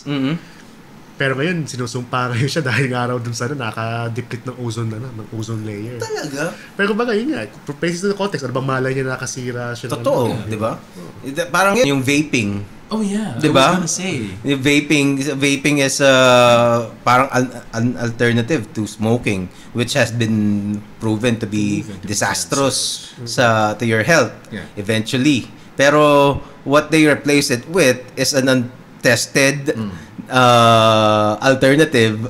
So hindi mo alam kung ano yung after 30 to 50 years tsaka mo pa malalaman, di ba? Kasi this is the vaping generation, so we would have to research old vapors after 30 years. Well, which doesn't exist. Not yet. 'Di ba? Wala pa, 'di ba? So ngayon wala kang reference for studies. Like with cigarettes before, may mga pa nga cigarettes na recommended by doctors eh. Yeah. and smoking was done in front of children. In TV shows. The Marlboro Man, when he was interviewed, nung twilight years na niya, and he had throat cancer. He had to talk through a machine. Talaga? He deeply regretted being the Marlboro Man. Talaga? Yeah. And speaking nga nung wala nang data, interesting ko lang i-share kasi parang involved din ako sa isang project doon for disaster risk reduction sa Cagayan de Oro at Iligan, di ba? Post-sendong yun eh. Tapos parang meron lang nagtanong kung bakit ang ginamit naming data for modeling yung rainfall at yung flooding sa nung sendong na 2012, 2011 ay Ondoy data na nangyari sa Metro Manila noong 2009. Ba't nga kami gumamit ng data nga na hindi naman related sa lugar. Yun nga, pero nga ang sagot nga kasi nung parang sa mga scientists noon, una, naging aware, nag-install lang naman ng mga sensors, ng mga rain gauges after na ni sendong. Kasi kumbaga, Mindanao talaga Ulit. Ano yung problema? Can you repeat? Sorry. Kumbaga, ang ginamit naming data Ondoy, which is for Metro Manila 2009. Okay. Ba't di namin ginamit yung data for Sendong? Okay. Una kasi in the first place, walang data mula kay Sendong. Kasi Bakit? nga, yung mga rain gauges, in-install lang siya after na ni Sendong. Okay. So there was no data to gather, so to speak. Walang data gathering devices. So what happened to the gauges that were previously installed that gathered the data for? They didn't exist talaga. Kumbaga, post-sendong lang naman talaga nagkaroon ng realization na dapat talaga mag-install na rin ng rain gauges sa Mindanao. Kasi nga, dati naman talaga kasi di naman talaga inuulan ng Mindanao eh. Pero climate change. Oo nga. No? So, Anong itsura ng rain gauge? Bakit? Well, yung pinaka-basic na rain gauge ay parang isang pitch shell. Oo, diba? Yun lang yung sa science dati. Pero ano yung professional? Well, automated rain gauge na nire-report niya from time to time kapag in the first place umuulan at pangalawa kung gaano karaming ulan ang pumatak nung panahon na yun. Hindi ko gets kung ano yung logic sa sa rain gauge na yan. So, 'di ba, ang pagkaintindi ko doon sa science experiment namin dati. Pag umuulan, lagay mo yung rain gauge. Tapos me-measure mo yung volume ng rainfall. Based sa rain gauge. Anong kinalaman ng volume na gather ng rain gauge dun sa entirety ng rain? Depende kasi pag kunwari masyadong mabilis na puno yung rain gauge within a short period of time, sabihin sobrang lakas ng ulan ng mga panahon na yon, na pwedeng di maka-cope up yung mga natural mechanisms para for flood control. For example, ma-absorb siya ng lupa. Masyadong sobrang lakas na siya na bago mas mataas pa yung pagbaba ng tubig downstream papunta dun sa mga urban centers kaysa ma-absorb siya. Kumbaga may yung speed kumbaga yung rate ng rain, gano'n. Pero gaano may standard size bang rain gauges? Wala naman kasi ang general idea naman kasi sa kanya kung ganito man siya kalit, ganito naman siya kalaki. In theory, pareho lang naman yung kasi kumbaga ang estimate ang mo naman doon, ang general assumption naman doon, although syempre contestable din naman to na same pa rin naman yung papatak na doon sa same na area, parang pareho pa rin naman yung laki ng papatak na raindrop doon sa area. Paano kung maliit lang to tapos walang nag-shoot? Kaya sabi ko contestable. Okay. Pero kumbaga may mga standard dimensions naman talaga yan. Para yun nga, sa scientific method at least standardized mo. Kuwari, diba? ang diameter ng rain gauge, pare-pareho lang para at least everything else equal. At least, ang mga mo lang kung gaano karami yung nakuha niya. Diba? Kasi parang how is that proportionate? How does that accurately measure rain, 'di ba? Kasi yung sa Ondoy yata, I think world record ba yung rain? World record at that time. Diba? Until now, does it still hold? Well, world record pa rin siya. 'Di ba? Kasi 2 months of rainfall in 6 hours yata ang nangyari doon. Grabe yung Ondoy na yun, no? Nawala yung kalsada namin. Nung una tingin namin, umuulan, init kasi. Tumingin kami dun sa labas ng bahay namin. Tsaka malaki yun, Nasaan na yung kalsada? Tubig na lang talaga. Tsaka malaki rin kasalanan sa akin ni Ondoy Nasira yung mga watercolor art ko sa bahay. Oh my God. Kaya tumigil ako sa pagtatrad watercolor na. Actually, ang daming artists at saka mga collectors na talaga ni Ondoy. Pero I'm one of my when I think about it, one of my guilty, not necessarily, pero I feel a little bit of guilt. During the time when Ondoy was happening, I was really fast asleep. Wala akong kaalam-alam na gabi yun tsaka sa amin kasi hindi bumaha taga Las Piñas kasi ako. So hindi bumaha doon, fortunately. So wala akong idea na during that time pala a lot of suffering were happening in our So parang I think it's something na hindi mo rin naman makukontrol. Well, of course, yes. Pero at least parang hindi mo kahit emotional na pagdamay, wala kang mas lalo na nung kay Sendong, as in kalagitnaan talaga ng gabi, nag-flash flood. Saan? Sa CDO. CDO. Kaya talagang disaster siya rin okay. Kaya nga yung intero nga sa amin ba't nga Ondoy data ginagawa? Una nga, walang data. At pangalawa, para sinabi namin, ngayon, gusto nyo bang maulit yung Sendong para makuha kami ng magandang data? Oo naman. Parang yung kanta ni Bob Dylan Well, at saka, pero Sendong is when did it happen? Mga 2011, 2012. 2012. Yung ang Ondoy is 2009. 2009. At saka yun nga, parang hindi naman ganun karami naman din yung naging ulan ni Sendong noon kumpara kay Ondoy. Oo nga parang siguro yung topography ang grabe. At least now we're becoming more aware, especially thanks to the internet. And I still have to thank the internet for yung info dissemination because I never would have known about, podcasts or Diwata. Sorry. Ayun. Lapit tayo. Hi. With your sexy voice. Ayan. Hello. So I'm very thankful for the internet kasi you learn a lot of good shit online. Of course. A lot of bad shit too. Pero, matuto ka na lang na mag-separate nung good info sa Fake info. So we promote critical thinking. Yes, please. Yes. That's yan ang isa sa mga tawag dito, purpose nitong podcast na to. Para kahit may mga hindi ganun kadami pa nanonood. Well, anyway, that's not okay lang. Yeah.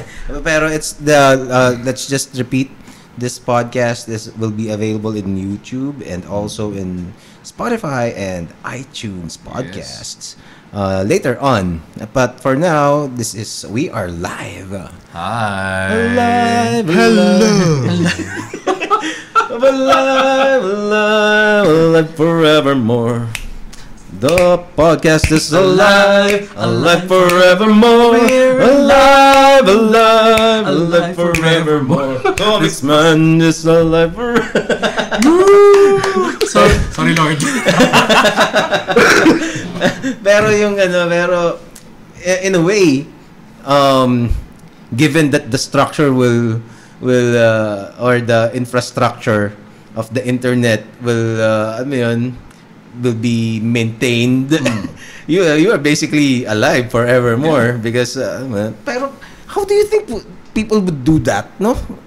Do you think kasi that's the parang once it's up in the internet it's forever there. Pero what if alive forever. Pero syempre it will depend on the infrastructure and the what if yung mga hard drives ko nasira eh. Minsan hindi ko naman ginagalaw pag sira na. Diba? So we thought the CD would live forever, but apparently meron siyang lifespan of 2 years. Talaga? Yeah, the CDs, hindi to DVDs and DVDRs and Blu-ray. The first issuances of the CDs only had a lifespan of around 2 to 3 years. 4 if you're very careful with it. Talaga? Yeah. So yung mga CDs mo nung early 90s, there's a risk it's probably dead. Ng decay. It would decay. Oh. I mean, it is plastic. It takes a long time to decay, but it will still decay. Oh my God. Oh. I didn't know that. Kaya nga meron na ngayong cloud, Cloud storage. Cloud storage. Pero ang cloud storage, actually, pero naman, physical servers pa rin. Oh nga naman. di ba? Although, meron silang, kumbaga, ginagawa nila, maraming redundancies yung mga servers na para kung magka-problema man yung isang server, kaya napalitan, meron pang backup. Okay. So, baga, yung cloud storage, essentially, it's simply a organized backup. Have you heard about the new game system by Google? No. I forget the name, pero the idea is 'di ba, yung PlayStation tsaka Xbox yun ang big two eh. So they're gonna you need to buy the console, 'di ba? And mas mataas ng processing power ng Xbox, I think, than the PlayStation Pro, pero something compensates for that for PlayStation Pro. But this new system that was announced by Google, ang gagawin niya parang yung game ini-stream yung kinokontrol mo siya sa cloud. So yung hindi mo na kailangan bumili ng PlayStation, ng physical console. Even hindi mo na kailangan bumili ng gaming PC to play high-end games. At least that's how I understood what they were saying. Well, kailangan pa rin ng unit one way or another. Smartphone man yan. Yeah, but still, computer, laptop. You don't need how much is a gaming PC? Let's say 70,000 to para medyo talagang feeling mo astig ka na to God knows with liquid cooling system. Baka pwede ka pa mag-Bitcoin mining dyan. Pero ang sinasabi niya kahit naka i3 ka lang yata kaya mo nang maglaro ng kasi the processing is being done in the server. Tapos kumbaga kinokontrol mo na lang. So how gaano kalaki yung server na yon? Should be talaga powerful yun kasi parang parang ni-render na rin niya yung video mo for yourself. And it's doing it for let's say potentially millions of users around the world at the same time. So grabe yun. Kailangan mo talaga extremely powerful na server. Kasi nga, parang ginagawa mo na lang from the internet. Well, at least ito yung naiisip ko na parang system niya. Oo. Pinapada mo lang essentially commands. Well, ito, move up. Tapos, kailangan syempre, reliable din syempre yung connection mo doon para Oo. mabasa ng server na nag-move up siya. Oo nga eh. Kumbaga na yun, kailangan talaga extremely powerful siya na ano. And the thing is, pwede ka pang makipaglaro online with another person. So, dapat synchronized talaga yun. Oo. So, grabe. Kumbaga parang idea din naman sa mga web browsers na may mga client-side processing tsaka mga server-side processing. Ang ginawa lang ni Google doon, ang idea, as far as yung naiisip ko sa kanya, yung back talaga ng yung sa game ngayon, sa server-side talaga. Oo. Tapos kung ba, padadala na lang niya yung mga, parang mag-stream lang siya ng video. Doon sa client-side. It's incredible. So, kailangan mo na lang na investment, technically speaking, would be really good internet. Yes. Which is bad news for the Philippine market. 90% of the Philippines, maybe. Ito nga, lag yung ano natin ngayon. Pero okay lang. Yeah? So, Gagawin mo yung nanonood, you know, like the last two people. Yes. Salamat sa mga nanonood. ay, salamat. There's still 3, pero that's Hey, beautiful. a lot. Yeah. Bahala na kayo kung sino yung beautiful sa inyo. Pero anyway, well, baka mali yung pagkaintindi ko dun sa Google, dun sa gaming system ng Google. I don't know when will they announce it, pero I think I don't know. Yeah, because they screwed up with Google Glass. Sana bumawi sila. Kasi naman, pero when you saw it first, the first time you saw it, parang Wow! 'di ba? Galing. Pero siguro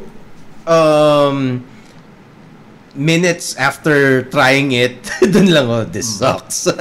So, what, I'm gonna wear this all day, ano yun? Diba? Yung Pokemon Go nga, not to disparage the game itself, but yung Pokemon Go, there are people who had accidents because they were focusing too much on the game in the real world. Yeah. So they would, trip over themselves. And I don't think it's the game's fault anymore. Yes, of course. The user. Technology, it's the user. Yung tawag ng mga technicians na picnic. Problem in chair, not in computer. Problem in chair? What they... Yung The one sitting on the chair. Yeah. Siya yung problema. Grabe. So, are you gonna draw another... Maybe you should... One more? Sige, let's do Hindi, one. pero okay. We can just talk. We can just talk. Talking is fun. Or there's a Jaeger over there. Sige naman, subukan natin. Nandun yung Julius, yung mga shot glass. Sorry. Sorry. It's okay. I am... doon sa likod ng... kunin mo na rin yung cookie. Kasi wala tayong pulutan na. Sure, take you. Because I have a toast for you. Really? No. Wow. And alam ko, makikilala Sige, move mo kung lang. sino Move mo itong lang. toast na to.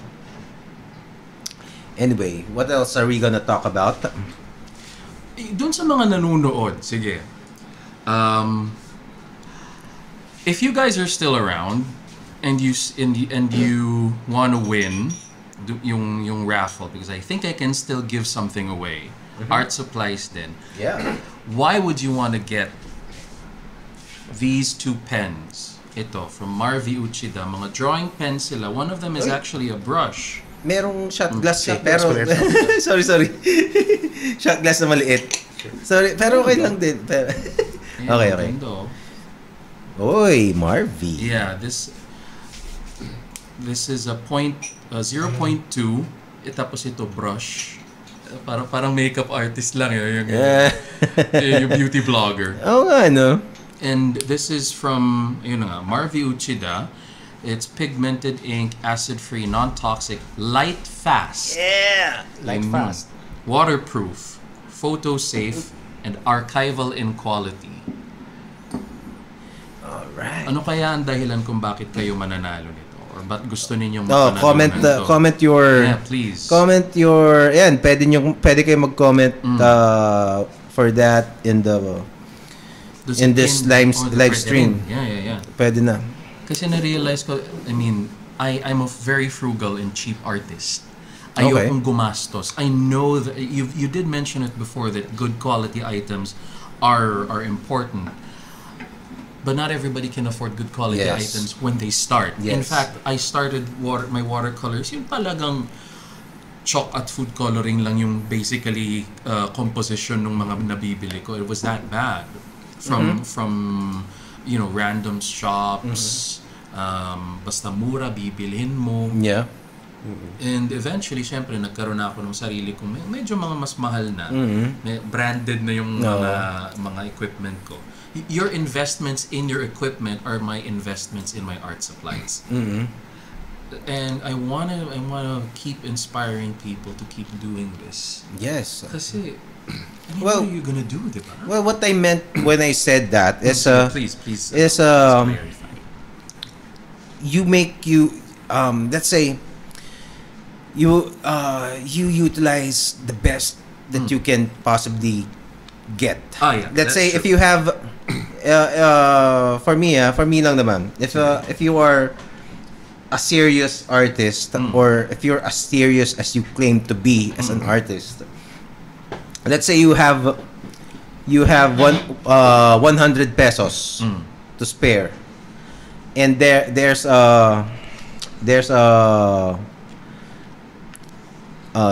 pen that is alam mo yun, mas maganda yung quality, and basta na mas maganda yung kakalabsan, mas maganda yung control because it is properly made for that specific purpose. Or tapos meron kang nakita na yung mga pambata na 'di ba, yung mga pang grade, mga pang elementary. Oo, yung diba? ganito kahaba pero ganito lang kadami yung ink. Oo, 'di ba? At saka o kaya let's say you need a fine pen. Sige. Kasi hindi mo kailangan hindi mo magagawa yung mga fine lines with a pen na makapal. Yeah, you can only go so far. Oh, 'di ba? So if you think what you want to do requires that fine pen, true. You should get that. Hindi mo pwede kang kaya heartbreaking yung biglang nagmahal yung Unipin eh. Yeah. Kasi yun yung mga pens that are specialized for that specific for drafting and technical work. Yeah. So you can't produce line quality like that of a 0.05 Unipin pen with a pilot ball pen. You won't. That's impossible. You can't replicate it. Pwede kung siguro sobrang galing mong mag light stroke, 'di ba? But still the ink quality is different. So iba pa rin talaga. So you can't just so what I'm saying is iniiyakan niyo yung ball pen.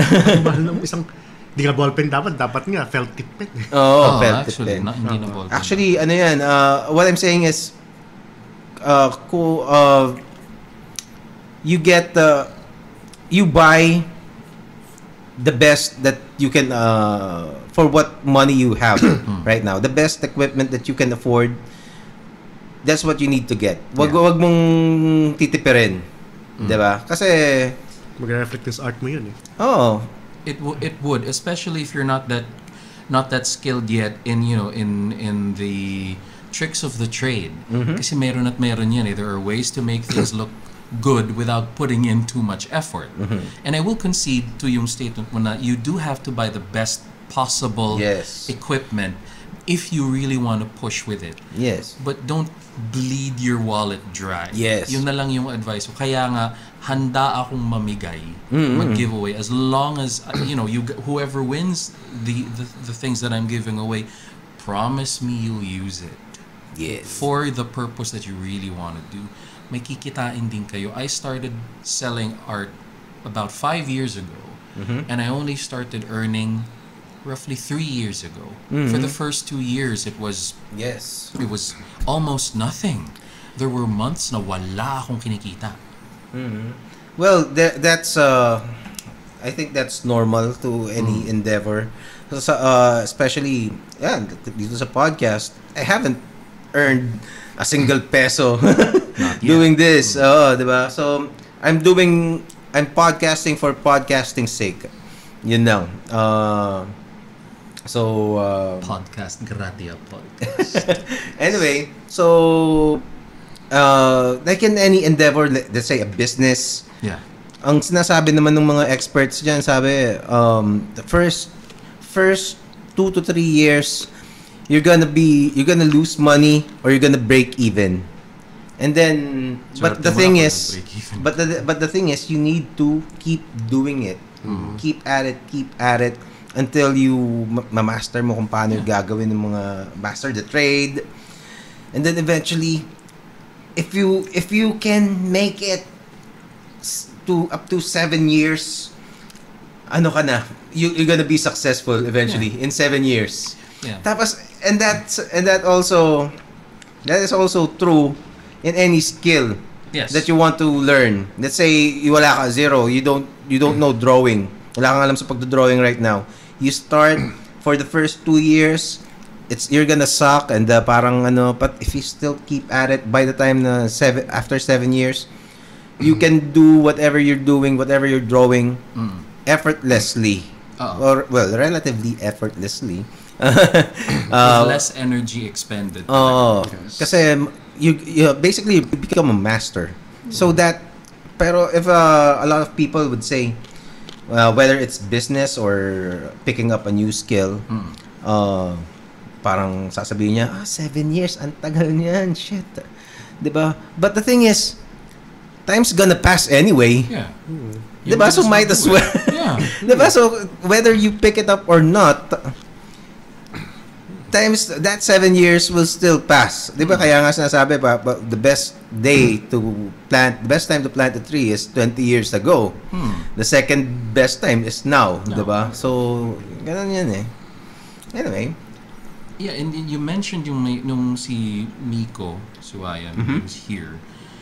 Yung nababanggit pa ninyo very jokingly nga na dati ang kukulelat ninyong mag-drawing, you constantly had to you would make mistakes and everybody still makes mistakes now.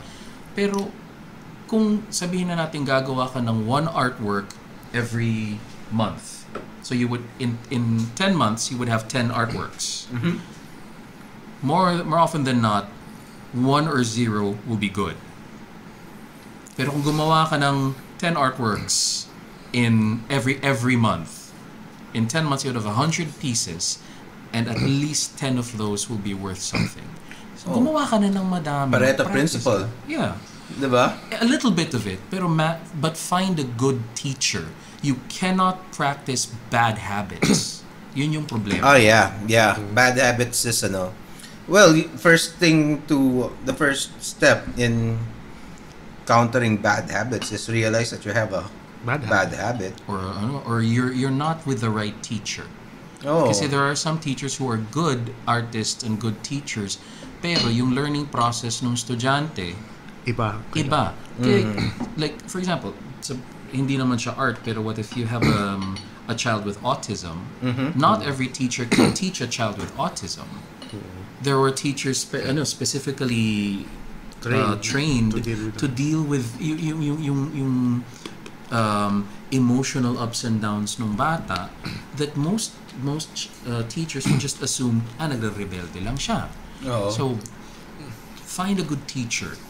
It could be me, it could be somebody out there on YouTube or somebody on Facebook, para naman yung gusto mong mangyari magawa mo. Ngayong nabanggit mo yung tungkol dun sa teaching, there you go. Diba, parang nagtuturo din ako sa FIAT, tapos nagkaroon ng parang lecture or seminar para sa mga faculty ng FIAT. So, matindi lang ako. Okay. Ang tinanong sa amin ng facilitator, give me one description sa tingin nyo as a teacher na mag-best describe your students. Sa yun, Lexter, My students? Wow. Eager. Eager. Sa case mo, kuwari ko yung student. Ano yung tanong ulit? Ano kung as an instructor, paano mo i-describe yung student mo?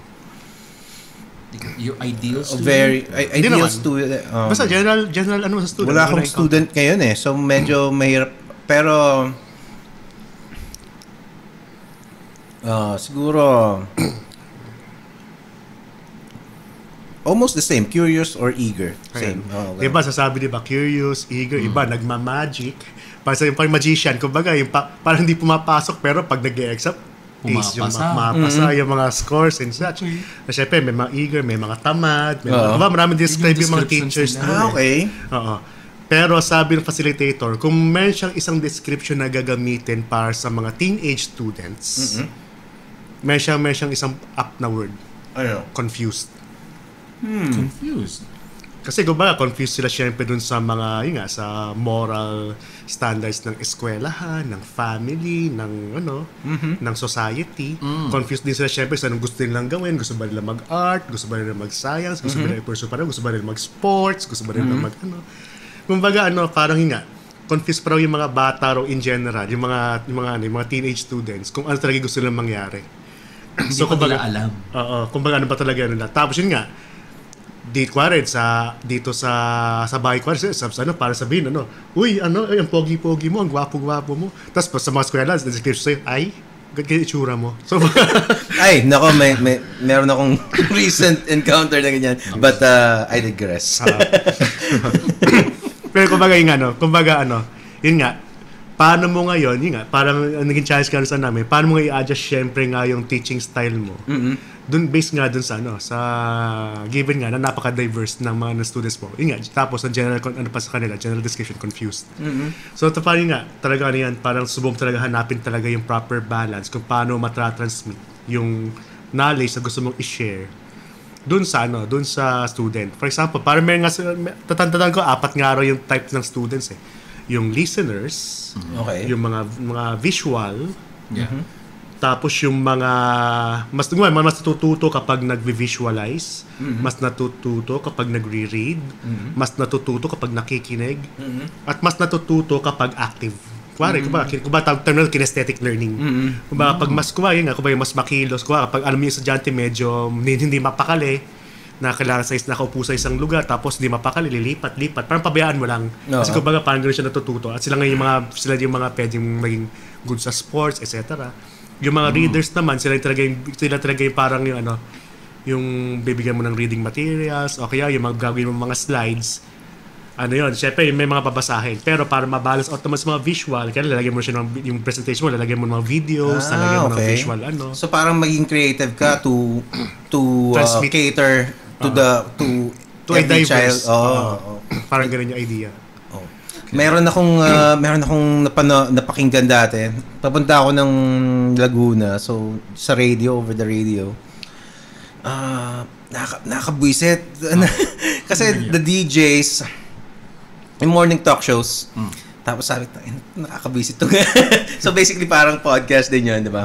So, they were talking about, di ba, parang random topic for the day is yung intelligence. Yung intelligence ng tao. If you are, so they're talking about nung bata sila, nung college sila, their grades, ganyan. At saka kung nung elementary, basta basically kung ang tanong yata is how do you define masasabi kung matalino o hindi matalino ang isang tao o bobo or whatever. Okay. Or some euphemism they used. So anyway, it's just frustrating that dun sa buong conversation nila, never did they mention na there are many kinds of intelligences. Diba? They were just so stuck up with the academic standing as a measure of a person's intelligence. Good grades. Diba? Na ang nila is one of the hosts were saying na parang before daw siya sa college, she was basta bagsak-bagsak siya until na-pep talk siya nung whoever, professor or someone. And then later on naging dean's lister siya. Okay. So parang okay, parang it's an achievement. Tapos ngayon meron, syempre may mga callers sila. Parang sinasabi nila, well, long story short, nakakahon sa academic achievements yung intelligences. But what about, let's say, Manny Pacquiao? He's not the beacon of that somebody that you would think when you say the word intelligent, diba? Pero when it comes to boxing, that guy's a genius. Yeah, they would call him a genius there. Oh, diba? So there are many forms of intelligences. So one is well, academics.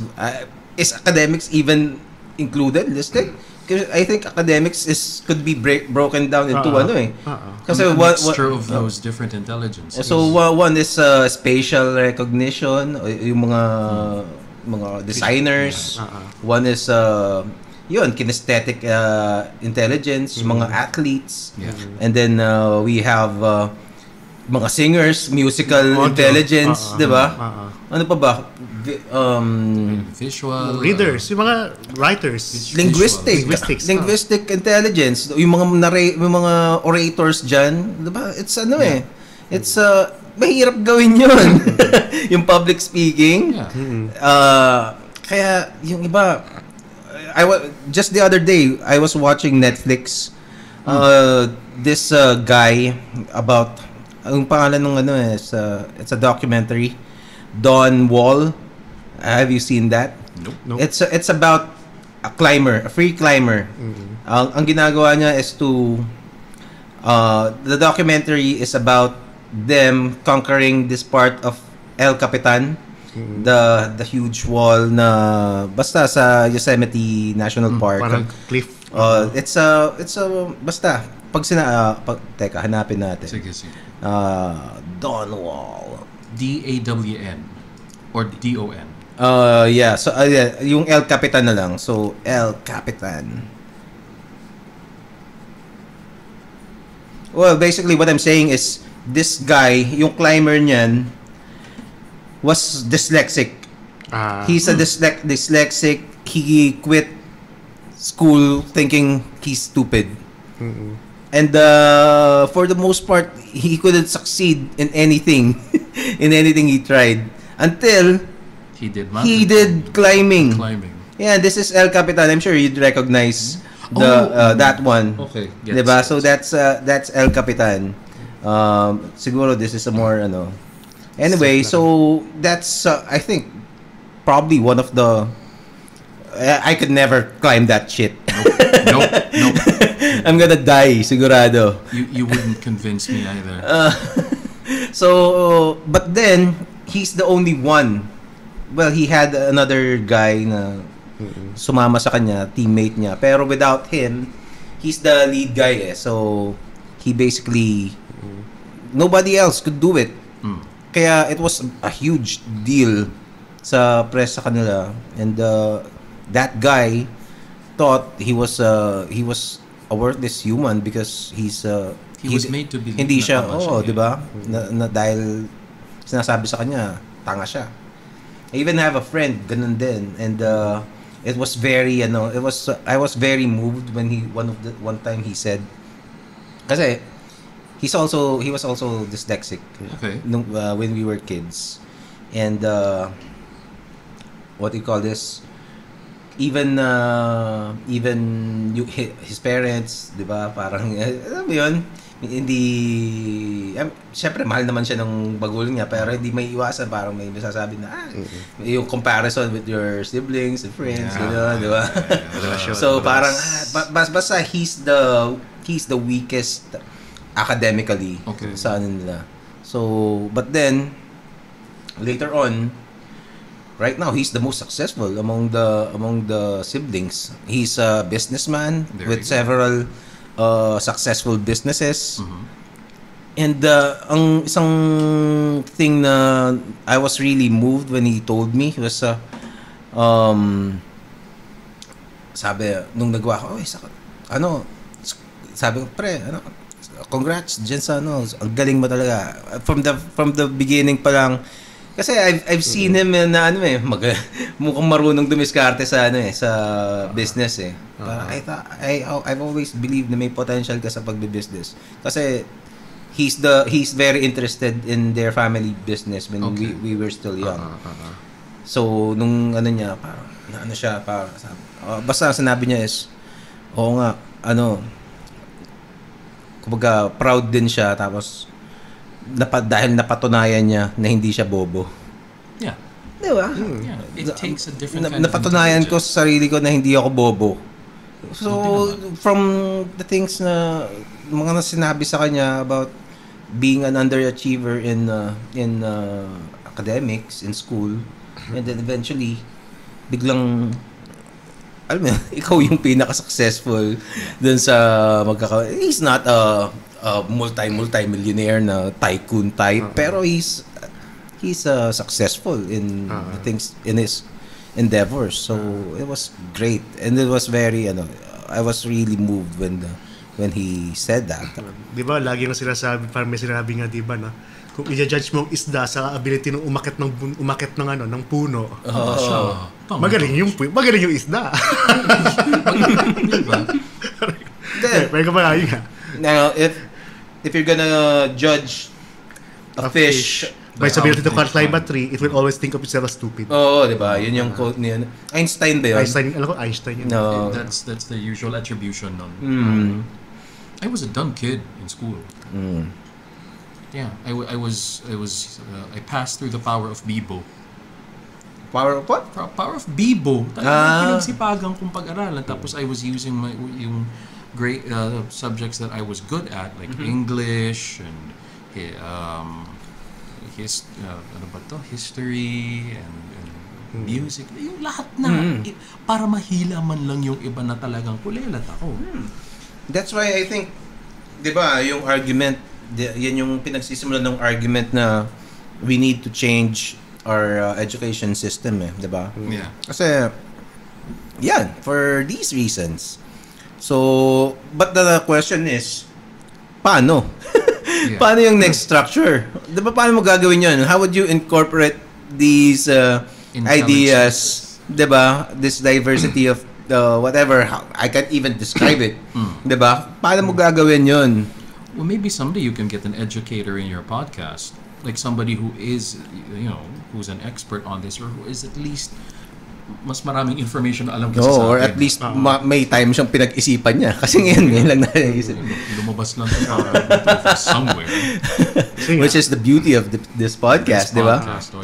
Which is, yun nga, I guess yung isa na nga siguro nga doon, the fact nga na nagkaroon ng training para sa mismong faculty about training your faculty about being a faculty. Oo nga di ba? Well, I think it's always good to have, di ba, parang mga doctors have that all the time. Parang may bagong, may bagong new research, basta magkakaroon sila ng convention, tapos i-announce yung breakthroughs. I think, at least that's what I think they're doing. I hope so. Diba? Speaking of studies, may kinuwento rin yung namin. Anyway, mag-ano muna tayo? Kampay. Kanina pa itong naghihintay. Hintay mo kami. Cheers, kampay. Thank you very much. Powerful Lexter and powerful Julius.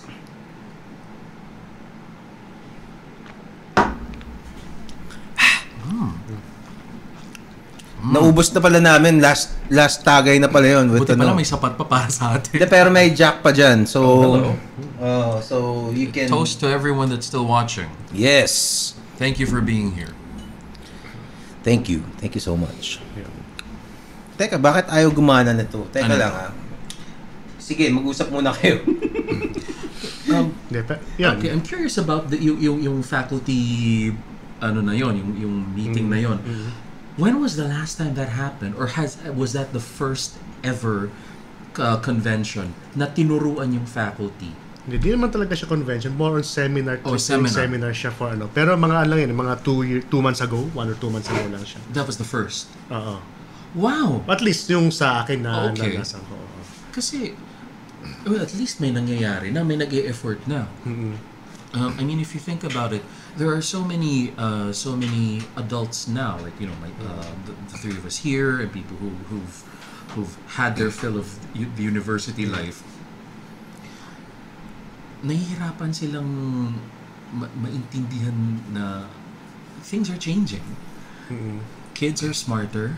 Kids ask more questions. Okay, sige. So kami na muna mag-uusap.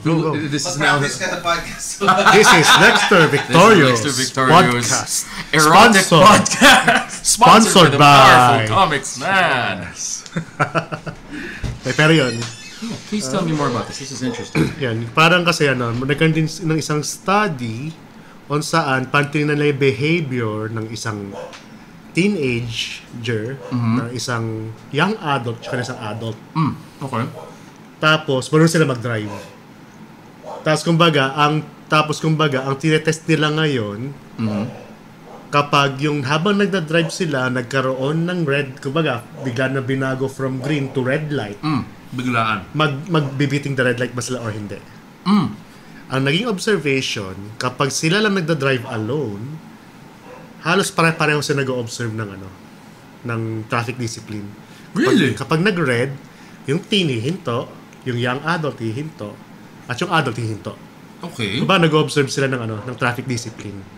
Ngayon, nung sinabihan nila na meron silang mga kasama, yung mga kaibigan nila, nung teenager, nung young adult, kasama nila dun sa sasakyan, pinag-drive ulit, ang naging observation, nag-violate ng traffic rules ang teenager at ang young adult. Pero yung adult, same pa rin. Still follow traffic rules. Bakit daw? Does that mean it was because of peer pressure or More on, partly peer pressure, pero more on, yung sa ganung age daw kasi gusto magpasikat ng okay. Dahil may mga kasama sila, they wanted to look cool or that they can do this and get away with it. Ang hirap nun, ha? Ano ngayon yung relation nun sa pagtuturo? Okay, sige. Kapag pinapahiya mo yung estudyante mo sa harapan ng mga kaibigan niya, nakakabagsak ng yun? Ng moral niya. Oo. Madalas, sorry to interrupt, pero I did notice that a lot of teachers would start defaulting to shaming the student out of frustration and fatigue. Kasi, aminin na natin, ang daming mga kawawang teachers ngayon na isang teacher is handling 200 students divided into 4 or 5 sections. Tapos sa isang classroom, 60 people na yung tinuturuan mo. Tapos hindi lang isang subject yun. Oh my goodness, hindi pa kompleto yung equipment mo, mag-sharing ka pa doon sa kaklase mo kung meron ka pang libro. So yun, kumbaga, parang yun nga, ang dapat nga mag-approach mo dun sa mga teenage students tsaka sa mga young adult na students, yun nga, dapat hanggat maaari hindi mo sila talaga ipapahiya sa harapan ng mga peers nila. Kasi nga, kapag nagpapahiya sila, syempre, bababa sila esteem nila, pwede sila mag-rebelde against you as a teacher. So, yun, kumbaga yun, parang nga yung naging observation nga dun sa test na yun. Yeah, and it will force them to cheat so they don't have to be shamed in the future. Para lang makaiwas ba doon sa yung abject humiliation of being of being called out in the middle of class because of their failing grades. Or yun nga, kapag di sila nakapag-submit on time. Yun pa. Yun. Kaya parang pwede nga gawin nga, normally kasi sa mga di nakapag-submit on time, ang gawin mo raw doon, dapat kausapin mo yung mga students mo, o sige, kailan gusto yung deadline nitong submission ito. Para at least, kumbaga, nag-consent sila na ganito na yung deadline ng nyo. Sila yung magbibigay para panindigan nila yung binigay nila. Ngayon, kapag hindi na nasunod yan, pwede sabihin ng teacher, naman ang pinag-usapan natin eh. Parang ganun yung pwedeng maging approach. Kayo na nga nagbigay, kayo pa yung hindi makagawa. Oo, okay yun na. Welcome back. Yes. I'm disappointed ako pag umiihi ako eh. Pag nagpa-podcast tapos I take a leak. Kasi si Joe Rogan, for the longest time, he never use the bathroom. does that. So 1,600 podcast, siguro baka 3 times lang siyang parang ganun. Madalas ka bang mag-bathroom break in the middle Hindi of your naman. podcast? Maybe it happened 3 times already. Ayan, so nakakota ka na. Oo nga. You can never do it again. Oh my God. Catheter ka na, dude. Or what no? Oh, Chang weird. Nakakatheter. Or what's stopping you to make that your signature? Oo nga, no? Oo nga. The podcaster who The potty trained. Podcast. Ay, you're talking about deadlines ng mga plates, mga ganyan sa school. Alam mo, until now minsan nananaginip ako na meron akong plate na hindi pa nagagawa. Kailangan kong... No way. Oo. Tapos iniisip ko, kasi I was really... there was time nung college ako that we got really broke. So, wala akong pera. Tapos, basically, pag tuwing merong ganyan, syempre kailangan mo ng pera. Kailangan mo bumili ng materials. Lalo, architecture yung medyo mahal. Kaya nga ako na sa Unipin agad back then. So, anyway. So, it's always been stressful for me to cope with deadlines. Not that I can't make the plate, pero yung mga hassles ng basta. Tapos feeling ko minsan hindi ako makakapasok on time, malilate ako, ganyan. Yeah. Minsan natutulog ako, na-stress ako, na-stress. Oo, tapos basta college, tapos meron akong hindi napapasa na kailangan kong i-complete by the end of semester. Tapos hanggang sa ma-realize ko, naginip na naman ako. Oh. It sticks with you kasi formative years pa rin yun eh. You know, your high school life. College na ako noon. Tinan mo, ang lala eh. Kasi high school life from a high school life. And you have to deal with it every day. Well, di man every day, pero once in a while I get that that nightmare. Okay. So parang hindi ko alam eh, ang bigat ng dibdib ko eh. Hindi ko anong message nun? Hanggang napapanaginipan pa rin yung Oo nga eh. Pwede naman. Hindi ko siya nakakapag-get over.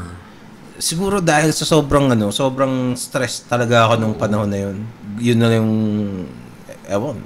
Kasi back then, unang-una nakakahiya sa mga makikita ng mga klase mo na wala. 'Di ba? Tapos syempre nakakahiya sa nanay mo kasi kaya nga pumapasok dahil 'di ba? Dahil you have one job. Tapos ganoon, 'di ba? Tapos anyway, I just thought I'd share that after hearing what you were talking about. You're not the first one who's told me about it. May mga ibang adults who are in their 40s and 50s na mga kaibigan ko din. Ang ginagawa nila, they would still, wake up stressed about, shit, nagsabit na ba ako ng plate? Teka lang, nag-graduate na ako Oo nga, yan, exactly. Hindi na ako bata, hindi na ako college student. Parang ganyan. What's wrong with me? What is happening? Trauma. Basta ako na. Tapos,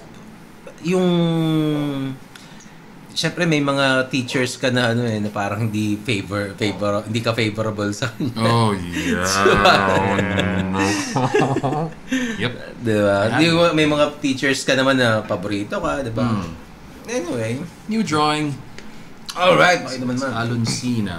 Oh, Alonsina. There you go. And she has boobies. There you To go. those who want to draw, boobies. let's see.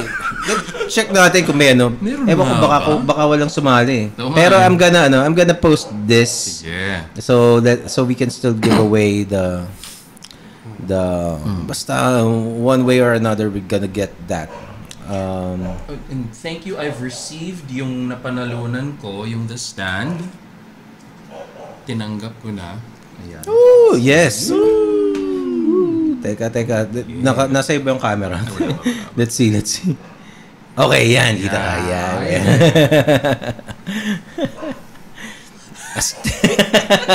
Punasan mo. Okay, courtesy of Comic Odyssey. Thank you, Comic Odyssey. Mwah. Comic Odyssey, Mr. Sandy Sansolis. Ngayon lang kayo nakatikim ng halik na galing sa isang higanting butanding. I have a little story about the butanding. Oh. Kasi medyo ano eh. Ano? Itutuloy ko ba to? Chico. Anyway, get ang ano namin yung butt crack. Yung coin slot. Alam mo yung coin slot? Yung pag makikita mo yung top ng butt crack. Diba? So, meron akong coworker dati. Laging nakikita yon. Well, cute little girl. Pero syempre, parang, okay. Bisan, parang nasanay ka na eh. Parang no big deal na rin eventually. So, ba't ko sineshare dito to? Pero tuloy ko na, nandiyan na eh. So, itong butanding, hindi namin, it was very common before. So, lagi, almost every day, ganun. So, it became normal, nawala ng Tapos ngayon, bigla siyang nagkaroon ng jacket na bago. So, lagi niyang nilalagay niya dito, natali niya yung jacket pag hindi niya suot. Okay. Natali niya. So, biglang hindi na namin nakikita yung coin slot. 'Di ba? So, which is okay lang naman. Yeah. Pero one of the parang one time, hindi niya dala yung jacket niya. Nakita namin. yung isa kong ka-office mate, yun, manyak talaga yun. Sabi, siya parang, diba? Sabi ko, so bakit? Pa ulit? Kaya sabi ba, naging rare na yan parang na yung butanding. So, every time nakikita namin, wow, yung butanding. Rare butanding. Oo, diba? So, endangered species na yun. Wow. Butanding. Anyway. Ano yun? Was that back in the 90s? Kasi uso talaga yung low-rise jeans, di ba? For a while. 2000s na yun. 2000s. Okay. Baka naman talagang gusto niyang I don't know. Hindi. Ano lang, she's just unaware. No. Okay. No. So, some people just put on clothes para lang may damit sila. No. That's it. That's life. Hindi, tsaka hindi niya alam na bumaba na pala yung niya. I don't think she's I wouldn't even think na she's doing that on purpose. Oh. It just happens. Yeah. Na ganun. Have you seen the there's a post sa Facebook. Ano siya? There's this girl na nasabihan siya ng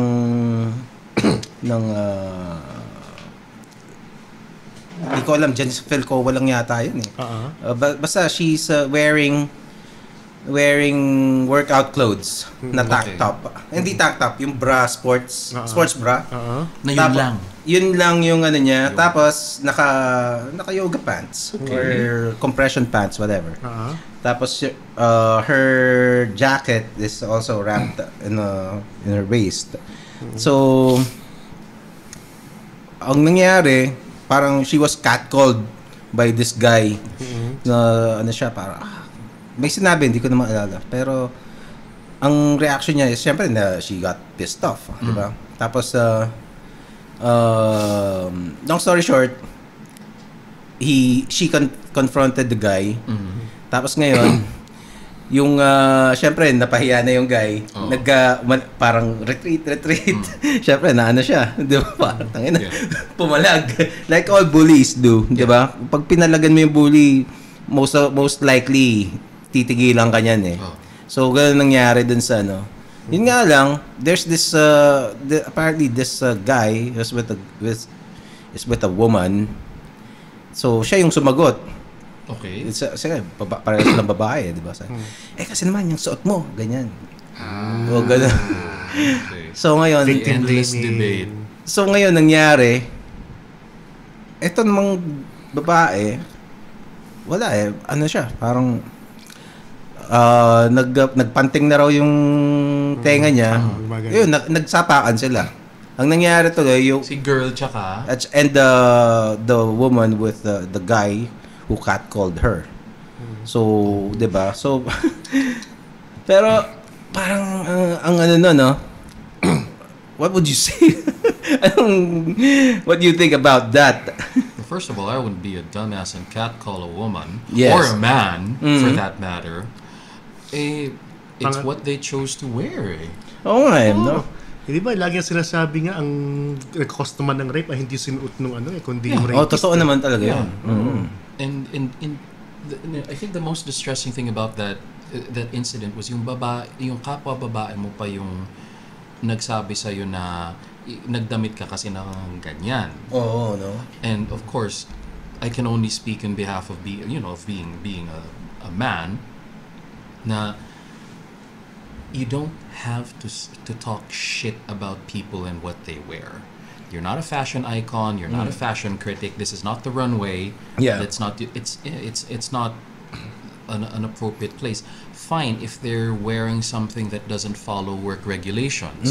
Kasi, syempre, kung nasa opisina ka, there are regulations. Pero galing siya sa gym, I'm sure. Galing siya sa yoga Yeah, classes or whatever. probably gone running or something. Yeah, just leave the fucking woman alone. Oo. Pero do you think Sige, good question. parang kailangan mo get into an altercation over that? Maybe she's had it one too many times. Maybe, no? And it, magkasunod eh. First it was the guy, cat called her. Siguro nga, Tsaka no? nagtataka ko, why would a fucking man who has a girl with him catcall another girl? Oo nga. What kind of perversion is that? At mukhang nangyari pa, kinampihan pa nung Nung girl. Nung girl, oo nga, no? Dapat, well, first of all, it shouldn't come that far, yeah, diba? yeah. So, kasi parang, okay, medyo napareact ka. Let's say, that's your, instinct. Kasi it happens to me minsan. Pero I keep it to myself. Diba? It's not I'm not gonna harass someone else anymore. Parang, okay. Maybe, kung when I was younger, I've done this many times before. Maybe I'd elbow one of my buddies. Maybe that's as far as I could go. Oo. Diba? Pero to actually Outright catcall. magka-catcall ka, and especially if hindi mo kilala, 'di ba? You just come from nowhere, kasi from their perspective, you just came from nowhere, 'di ba? Makakarinig ka na lang ng Miss Beautiful or Ate Ganda. Oh. Diba? Or sige, but guys get it too. Si Pogi. No, diba? Yung makakarinig ka lang, Kuya, magkano tuition fee mo? Oh. Diba? May mga ganon. It happens to both sexes din naman kasi talaga. You remember this, merong isang viral na photo this guy na nagsisibak ng kahoy. Ewan ko, baka nakita mo yun. Tapos, naka boxer short siya. Tapos makikita boy bakat siya eh. Oo. So makikita mo medyo... Felix Bakat. At saka medyo may ibabakat. Not the Republic. So, nakita mo yung screen caps nung post Mga na yon. comments. Mga babae, wow. Nag-thirst sila. Talagang downright parang basta parang ang sarap mo naman. Kumbaga the most yung catcalling na gagawin ng lalaki is just as heavy ginawa ng mga girls. I actually have that picture. Talaga? Yeah. You know Of course I would. Yeah. What's even, iyon, guy na yun na nagsisibak, tapos naka-boxers. Very recently, there was this post about yung conductor ng bus, who was already, wearing his uniform, naka-pants naman siya, pero ang pogi talaga nung itsura niya. Okay. And it was the woman posting a thirst post about the guy, and like sabi niya parang, Kuya, akin na lang mga anak mo, mga ganon. Thirst post ba tatawag doon? Yeah. Thirst post. Yeah. Kasi there's two phenomena regarding thirst. There's the thirst trap, yung magpo-post ka, yung pa-sexy talaga, okay. para makakuha ka ng mga thirst comments. And then that's a female doing it to a man. Yeah. And then alternatively, nag-comment nag-send ng message yung gwapong konduktor doon sa isa pang girl na nag-abot ng student ID niya. So he memorized her name and sent a message to her Facebook profile, and obviously may gusto siyang mangyari. Or he was putting on the moves, kumbaga Hokage move siya. I hate using that term, but it's apparently very popular in the Philippines. Jack. Hey, O Jack. tapos, So, pareho pa rin sitwasyon.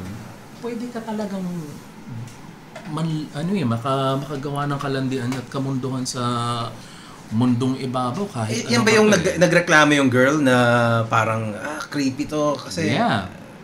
Yeah, that's the same one. Oh, man. And I come on, that's already human instinct. Pero sana naman, kontrolin nyo yung mga ari ninyo dun sa mga manunood. Please control your pepes and tites and whatever is between your legs, you know? There are websites for that. Oy, you know the new thing, recent na thing in Twitch. Twitch is of course the game streaming platform. Yeah. So, syempre, for the longest time, it's been dominated by geeks, by men, especially. Basta males. Yeah. Whether teens or basta males. Yun ang pinakamalaking demographic doon. Yep.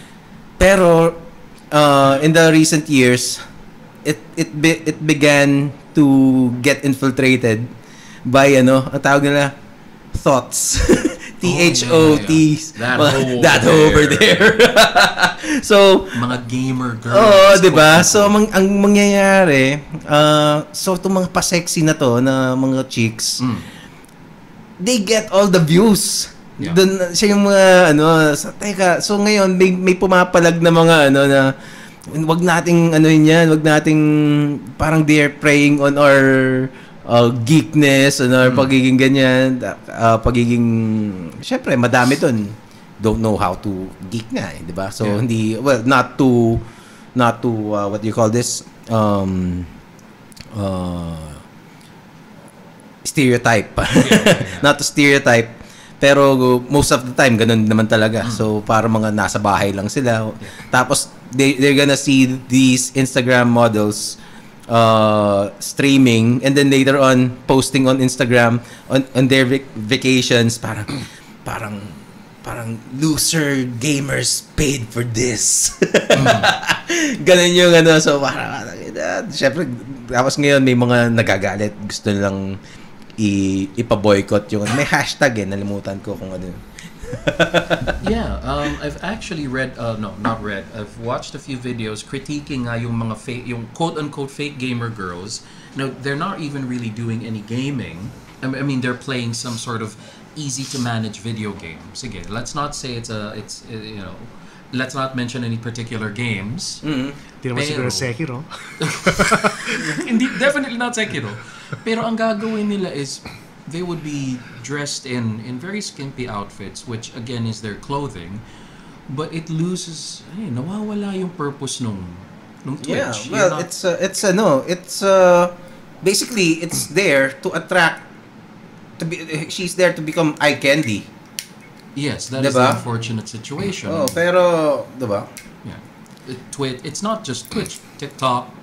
That happens a lot on TikTok, pati sa Instagram din may mga ganon. Of course. Well, Instagram kasi is actually an avenue created for that. So, pero Twitch is not. It is created for games and gamers, and alam mo yun, the community over there is a little, alam mo yun, parang insecure na sila pumunta ng Instagram Insecure na sila pumunta sa mga let's say Tinder, yung mga rejected sila sa Tinder, rejected na sila everywhere else. So this is their safe space na yun yung haven nila. And then biglang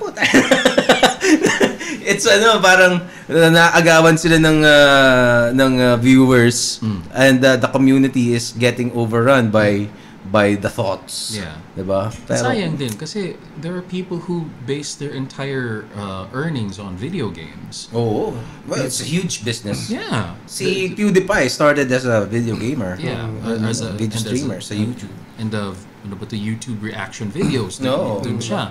And he was one of the lucky ones kasi nga he pioneered it. Well, I don't say pioneer, pero he's definitely one of the first successful, really successful one. And he's was or is the richest YouTuber. Maybe not the richest, pero he has the most followers. Ayun pa. So 80 million plus na siya. Yeah. And he's gone to Colbert, he's gone to Conan. He's been traveling the world, and ang laki ng impluwensya niya sa mundo. Pero paano yung mga nag-uumpisa ng mga gamers? And my heart goes out to them and to other artists din eh.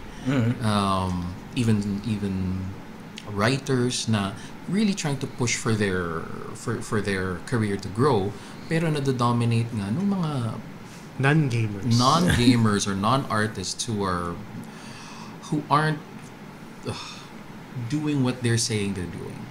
Yeah. Pero at the same time, it's their right eh.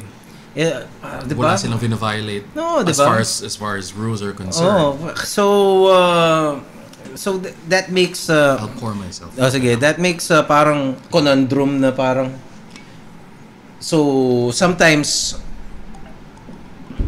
I don't know kung anong sasabihin ko. Medyo 'di ba parang some women are offended that women are being sexualized. At the same time, women are using that same tactic to weaponize. Diba? Weaponized sexuality. So it's so who's wrong? Diba? Yun nga. And those who do, parang they capitalize on people, on men specifically, to catcall them basically. Yeah. 'Di ba? Pero at the Pay same for it time, too. they're yung isang ring of thought, like the girl who got into a brawl is saying don't do it, 'di ba? That's So kaya ako advocate na lang ako ng free speech eh. Yeah. And kumbaga, okay, do it, pero in consequence. I think that's I'm a believer of consequence. Yes. One thing na kumbaga, okay, nobody's gonna stop you from catcalling. Sa akin lang catcall all you want, pero if you get confronted by or you get mugged by people na you should be all right with that too. Oh. Or that girl na parang okay, hey, hello, pizza. Oh, wow. We have vegan pizza. Yes. At the same time, if you're the girl who got physical, Thank you. Okay. yay! Fire drill. Hot chili sauce. We have, teka, pagbasabagin natin siya. Sige. Our dogs are crying. Pero super nun. Ayan, nawala yung sinasabi ko eh. So the girl, yung girl na parang napaaway, parang that's also a consequence dahil nag-confront siya, di ba? So Panindigan mo na lang yung ginawa mo. I think that's the short version of the answer. kasi rin does that warrant of a physical? Basically, she assaulted she got involved into an assault, and then so does that warrant being catcalled? It's Assault is a crime. You cannot raise arms against another person unless it's in self-defense. That's the part that was probably probably bad. Sige, sabihin na natin I wouldn't approve of it.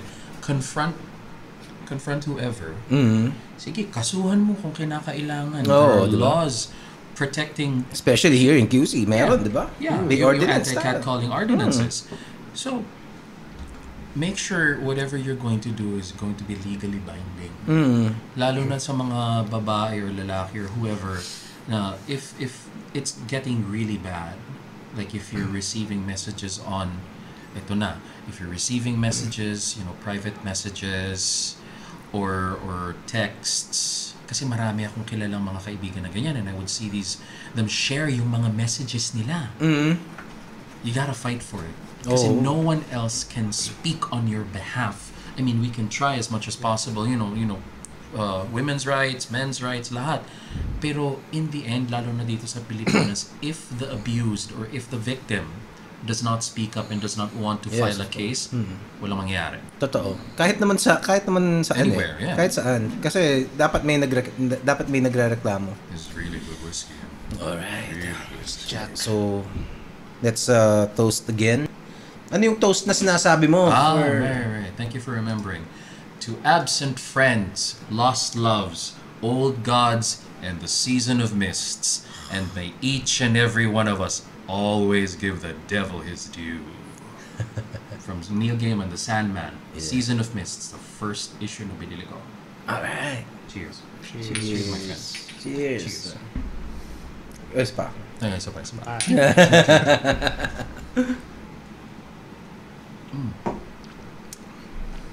Mr. Gaiman, if you ever watch this video, And thank you for doing that podcast with Tim Ferriss. Oh man. After watching, special mention, pakita mo yan, Indulge. This is Indulge. They specialize in pizza. Vegan pizza. You can check them out in Instagram. And what do you think about the vegan pizza, Julius? Good. Okay, di ba? it doesn't look vegan at all. Mukha siyang may karne. Mukha siyang balat ng sisig eh. Yeah. Nasa anong street nila? Malingap. In Malingap Street. Dapat lang sa Artway. So, Sarap. there, check it out if you're interested.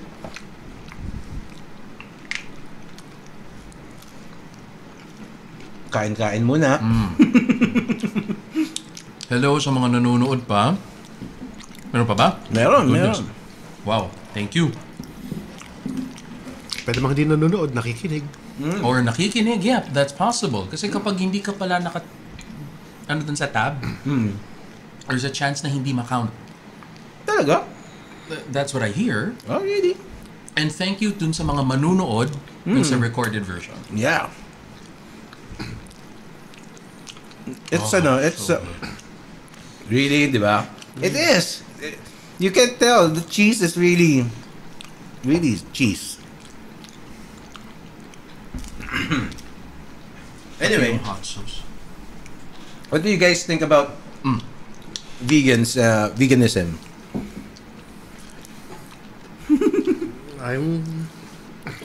Well, it's their choice. Pero hindi, contentious din siya eh. Yeah. Well, in terms of for me kasi I've been hanging out with a lot of vegans. The vegan community here in the Metro Manila. My wife is vegan.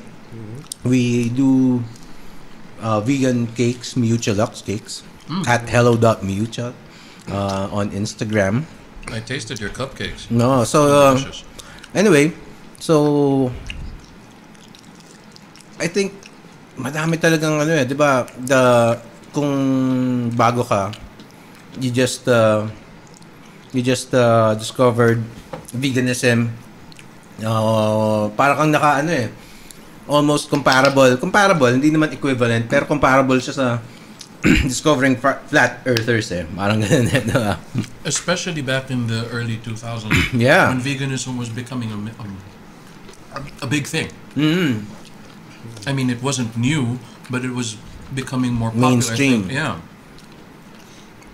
Well, for me, there are many spectrum din yung pagiging vegan So, there are vegans who are doing it for health reasons. Right. There are vegans who are doing it because they think of the nutritional value. They're convinced of what they read. And pero most vegans are doing it for advocacy and compassion to animals. Right. Yun yung yun yung pinakang I think it is the strongest argument on becoming vegan, on choosing the lifestyle. And pag nakita mo kasi yung cruelty talaga sa sa farm sa tawag doon? Factory farming. It's really basta you wouldn't even think of doing that to your worst enemies. Inhumane. I think that's the word that they like using it. Very inhumane na yung Hindi lang inhumane it goes way beyond inhumane kasi even well maybe you can just watch the documentaries and it's they're very powerful. I just watched Dominion kasi I went to vegan sa a trip, nag-beach kami kasama yung mga vegans. So one of the nanonood kami ng isang documentary, 'di ba? Intense. Basta siya it's very eye-opening. Kasi even the most humane ways that people have conjured para to make slaughtering animals more humane, they're still horrible 'di ba? Tapos kasi yung mga guns na pang babarilin ka dito. Minsan dahil sa lakas ng mga baka doesn't work. Tapos makikita mo talaga and I think if there's an alternative, it's parang you wouldn't see it necessary to do those kinds of things. Pero at the same time, syempre madaming counter arguments 'di ba, sa veganism. Kasi let's say, okay, so let's get rid of factory farming. If veganism is in a way parang Jaiism 'yan Parang wala kang papatayan everybody, even lamok 'yan. Hindi mo yung mga you wouldn't step on an ant, parang ganun. More or less parang ganun yung sinasabi ng ng mga vegans And there are extreme vegans na talagang tawag doon, yung animal liberationist na you can't even have pets. Yan yung mga and they would go out shaming sa restaurants. Hindi pa yon, actually burning down farms. May mga ganon. May mga ganon na na vegan na aktivista. So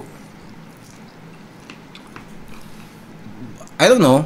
Well, tsaka sa isang parang scientific point of view, parang may isang research na hindi maging sustainable yung pure veganism. Kasi kung i-convert mo for example yung for example yung mga farms na specifically lang siya, naturally pasture land lang siya.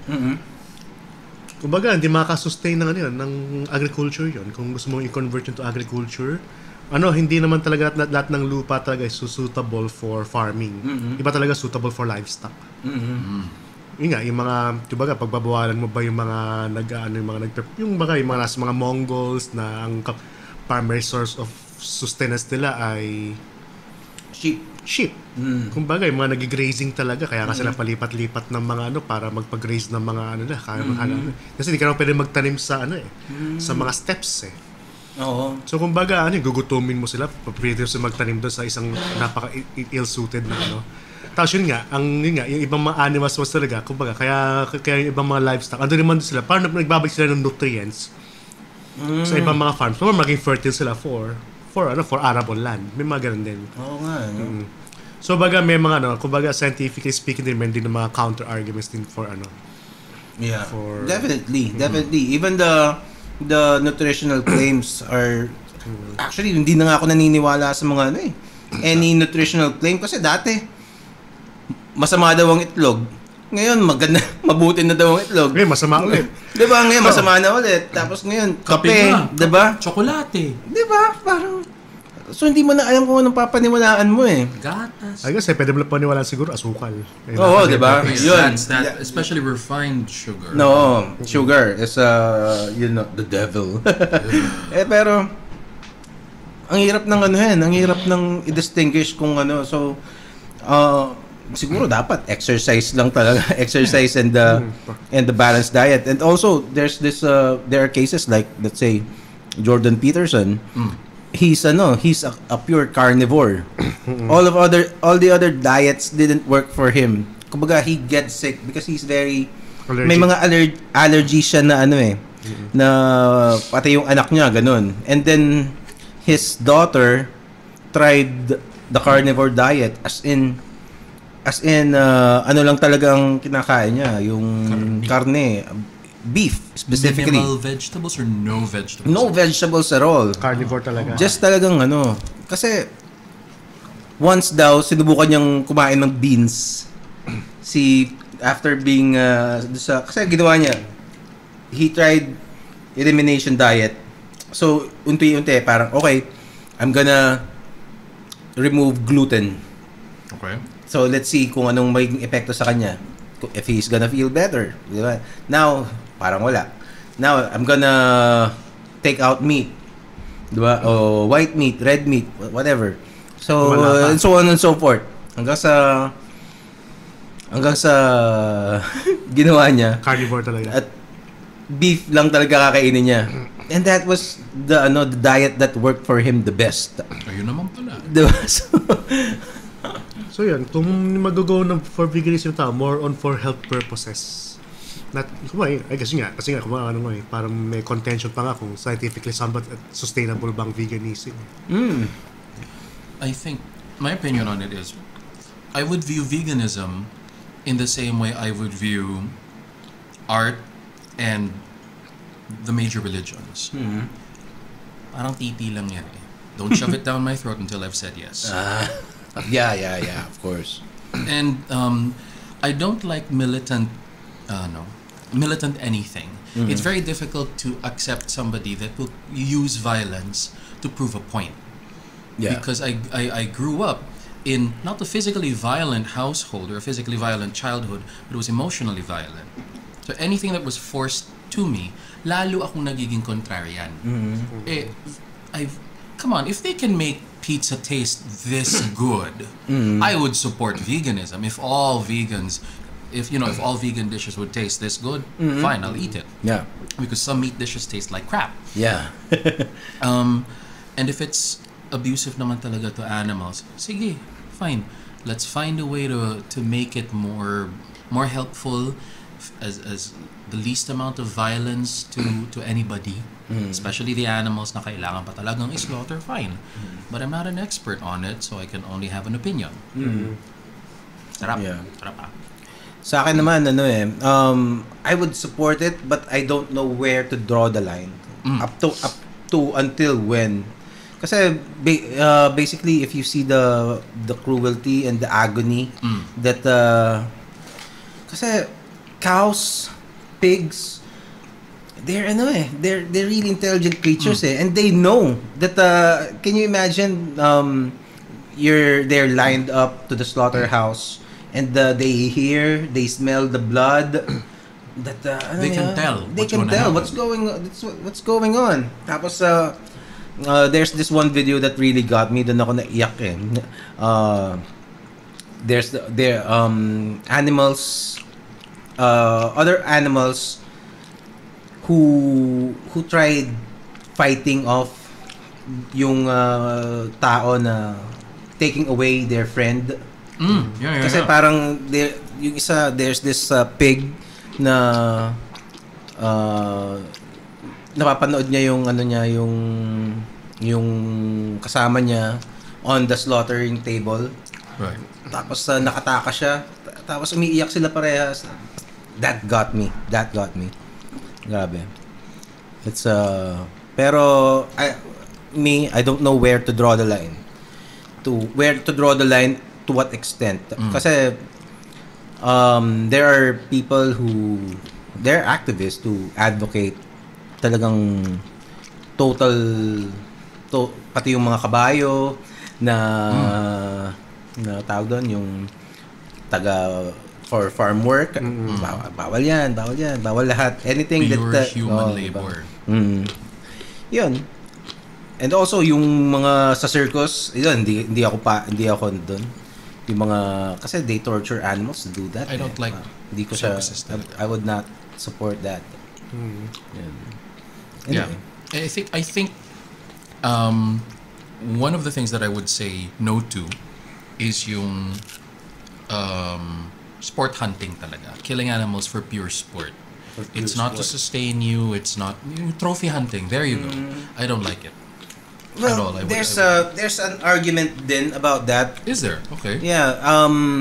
Well, kasi trophy hunting when it is presented, especially in let's say Facebook, makikita mo lang picture. Parang there's this let's say a lion. Si Cecile the lion. Oh yeah, diba? yeah. Cecile the Laki lion. issue niyan. It was huge back then, diba? So apparently, putya parang dating tuloy nito parang sinisiraan ko si Cecile the lion, diba? But anyway, let's just make it any random lion. Parang these animals, parang they're part of this protected sanctuary. Okay. And sometimes they're old, and sometimes they're like in the case of Cecile the lion, he's killed cubs. Ilang cubs ang pinatay niya. So parang nuisance siya din in a way. Parang nakaka-harm siya. So yung may-ari nun would take hunters who would pay a huge sum of money and to shoot down a lion or whatever, or an elephant or a giraffe. Tapos the money would be used for the sanctuary din. So parang okay, parang they sacrifice one animal tapos for that purpose. Well, same case din kung bakit nagkakaroon ng ibang mga nag-hunt sila ng ibang mga hunt. For example, mga rabbits, mga lalo't introduced species sila. Oo, yun. So, yun sila hunting kasi non-native, so makakasira sa ecology. Oo, isa pa yun. And another thing, that, like in the case of deers naman, sa wala lang silang predators. So, the deers go out, parang ang statistics yata is 40,000 road accidents caused by deers. Wild deer tumatalon sa harapan ng mga ganun. So it's kumbaga kasi there's nothing that kulang na yung mga pumas. Kulang na yung mga wolves. So you need to do something to tawag doon, to keep the population in check. Pero syempre di mo rin it's tricky di ba? Pero it's not saying that I encourage it, di ba? Pero you see that there are nuances. Tsaka yun nga, yung as a case nga ng mga calling ng mga ng mga invasive species. May naman, kumbaga, nagduman din naman sa research yan eh. Oo. Kumbaga, hindi lang biglaan na yung mga pigs, di ba? Although merong mga cruel na tao na hunters. What they do is yung mga babies, they're gonna raise cubs and then they reintroduce it para so that they can hunt them again. Kumbaga, so that defeats the purpose, 'di ba? Kasi inaano mo rin parang wala, they're just doing it for sport. It's not to clean up the ecosystem. So yun. That info on Cecil the lion is new to me. Ngayon ko lang nalaman yan. And I'm wondering why this info was not as heavily disseminated to counteract nga yung outrage against the one image. Yeah. And again, there's foregone conclusion tapos napatay na yung leon, nasira na yung career ng I think dentista ba yun na nagbayad ng huge sum para mapatay si Cecil. So again, when new information comes up, anybody who was on the other side that deserves, that didn't know na may ganito palang nangyayari should be open enough to consider they may be wrong, Yeah. or they are wrong kung talagang irrefutable data na, scientific, there's another word for empirical data. It's empirical data, may evidence na, baguhin nyo na yung opinion ninyo. Don't stick to... Or at least have nuance sa dun sa teka. Know the context. Di ba? Kasi it's true din eh. Although merong counter argument to that's saying it's not yung paying a sum to use money to use for conservation is not really useful. It's parang hindi effective yun.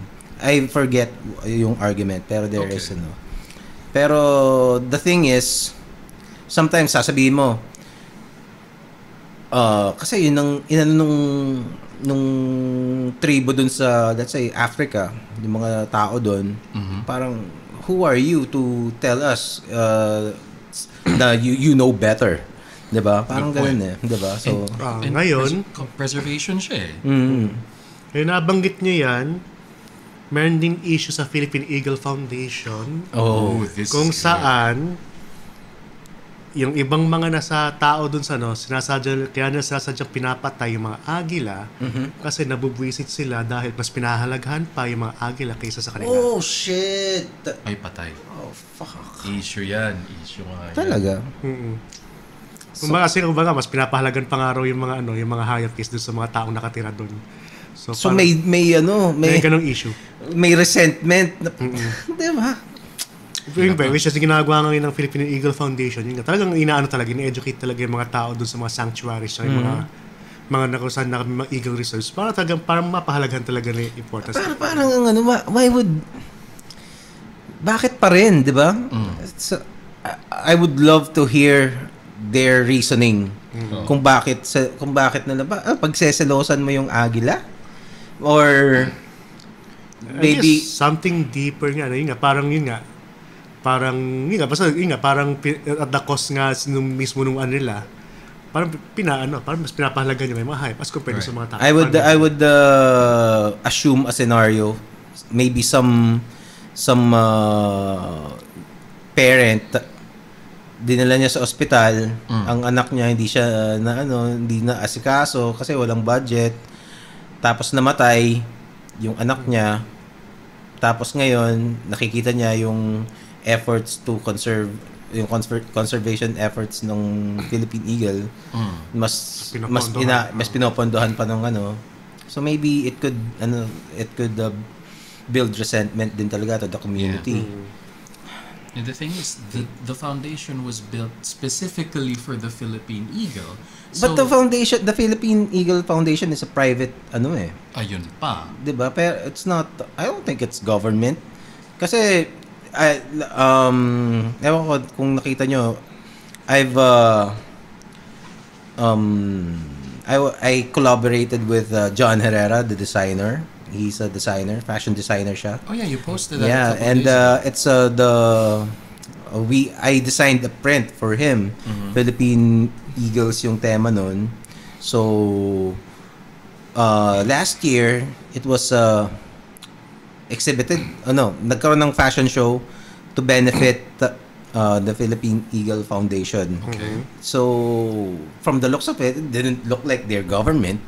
Kasi sina Kim Atienza yung nandun eh. And I think Kim Atienza's wife is I'm not sure if pero they're big players on that organization. So, yun. Anong ikakaselos nung kung naman And sila yung hired na bantay doon, di ba? I mean, why don't you just do your job? Oo nga eh. If you didn't want to do it.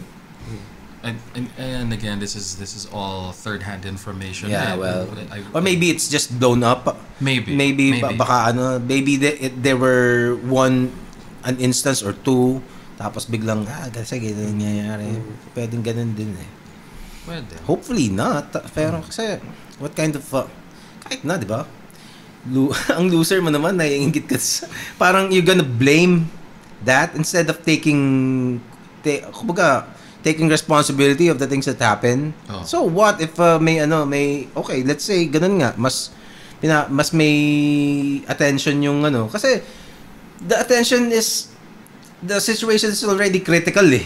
So it needs that kind of attention. Yeah. We've lost several several species in the past few years. Sa atin locally, 'di ba? I mean, I just don't remember what they are now. Pero ang dami ng mga dating endangered or critically endangered ngayon extinct na. Or extinct in the wild, nasa mga zoos na lang or sa mga conservation na lang. Grabe. Hopefully that's not or hopefully the authorities can do something about that to information kasi I don't know, the eagles are better off alive. Parang yung mga botanding, di ba? Although Venice Association, ha? kasi parang nagkaroon ng ecotourism dahil dun sa mga botanding. Dati pinapatay lang nila yon, di ba? Although yung sa hindi rin na sa ecotourism yung ibang mga animal liberationists. Parang keep your hands to yourself. Parang ganun. Anyway, let's see. Yeah, it's gonna take a while before we can gather enough data to prove na if is it really good or is it gonna be more harmful. Kasi kailan lang naman yung ecotourism talaga. There are tourists obviously, and then there are eco-tourists who will go to a country or to a region specifically for the animals or for the bird watching society ng Pilipinas. Solid yung mga yan. I've seen these people and they are hardcore, man. Talaga? They will follow flight patterns. Imamapa nila yan. May mga Excel sheet yung mga yan, yung mga hours, and they can identify bird song. Meron naman mga horticulturists who or mga who aren't scientists but who know as much as the current fashion in the animal. Horticulture is ano ulit? Flowers. Flowers and plants and As long as hindi nila dinidisturb syempre yung Yeah. Nang naisip ko bonsai yung horticulture. Pero I know it has something to do with plants. Yeah. No. So there's I think as long as nothing is destroyed, or as little is damaged or nothing. Yeah. It's something that we're gonna figure out. I will have one more. Sure. Thank you very much. Not sponsored, obviously, but we look forward to sponsorships in the future. And guestings from people who are smarter than me. Yeah. Actually, my most desired guests are people way smarter than Yes. me. Kasi like I always say, ang ko talaga is to find thought leaders. Have you seen there's supposed to be a politicon happening on April 27 ata, pero naging naging one-sided eh. Naging one-sided na yung Politicon eh. Kasi am I not surprised? Politicon kasi is if to those not familiar, Politicon is well, at least I first saw it in the US. So what they do is opposing personalities from opposing views or issues, let's say sa US, Democrats and Republicans, 'di ba? So there are issues, let's say immigration. So may mga stands ang Democrats that obviously countering na Republicans sa Republicans, 'di ba? So hindi sila magkasundo. So instead of duking it out all the time sa social media, sa Twitter or wherever, even physical violence, 'di ba? So ang mangyayari, they're gonna have personalities like Ben Shapiro, Cenk Uygur, yung mga ganyan. Magdedebate sila sa isang lugar. Tapos may mga manonood. It's gonna be streamed and recorded. Wow. Diba? Which is, for me, that is that's how a democratic country should be. Diba? That is the essence of yung free speech is the yun talaga. Kung walang, you can have everything else. If you don't have free speech, a country is not democratic, in my opinion. Kasi ganun yun eh. It is vital. And well, there's an event that's supposed to be doing the same thing here. But I saw yung mga unang nakita ko is si Sasot is there. Right. And but then Miguel Suhico is well, it's a opposing side yun. He was listed in the poster, but apparently hindi naman pala siya pumayag. Hindi naman pala siya, pero naisama siya doon. So ang nangyayari, wala nang opposing side, 'di ba? Ang nandun is hindi ako familiar sa work niya eh. Hadrian something. Hadrian I forget. Richard Haydarian. Yeah, yan. Richard Haydarian. Haydarian pala. So, that guy is not really opposition to the stance of Sasot, di ba? Parang, so parang corny na. Para ano pa, di ba? Pero nagmukhang caucus pa imbis na debate from two opposing sides. Di ba? Pero if kung two opposing sides na may makikita ako, I think I would go. I would be interested. Kung ano, I'm very curious what's gonna happen. I'm not sure if they can live to the standards of pagiging cordial, like the way they do it in the US. If they can remain, alam mo yun, refrain from mudslinging and alam mo yun, tawag doon, mga ad hominems. The laundry list of it's not gonna I'm not sure if they can hold themselves from deteriorating to that low. Pero if they can, I'm curious if they can. For that alone, I would go. It would definitely warrant much more consideration, particularly for the people who are intelligent but unwilling to vote, or who are exercising their right not to vote kasi nga wala silang nakikitang dahilan para botohin yung kung sino man yung nandun kasi walang control. Yeah. Everyone just gets to say whatever crap they want without anybody managing, or yung kinakaaway nila wala doon. Yeah. It's just pure disparagement.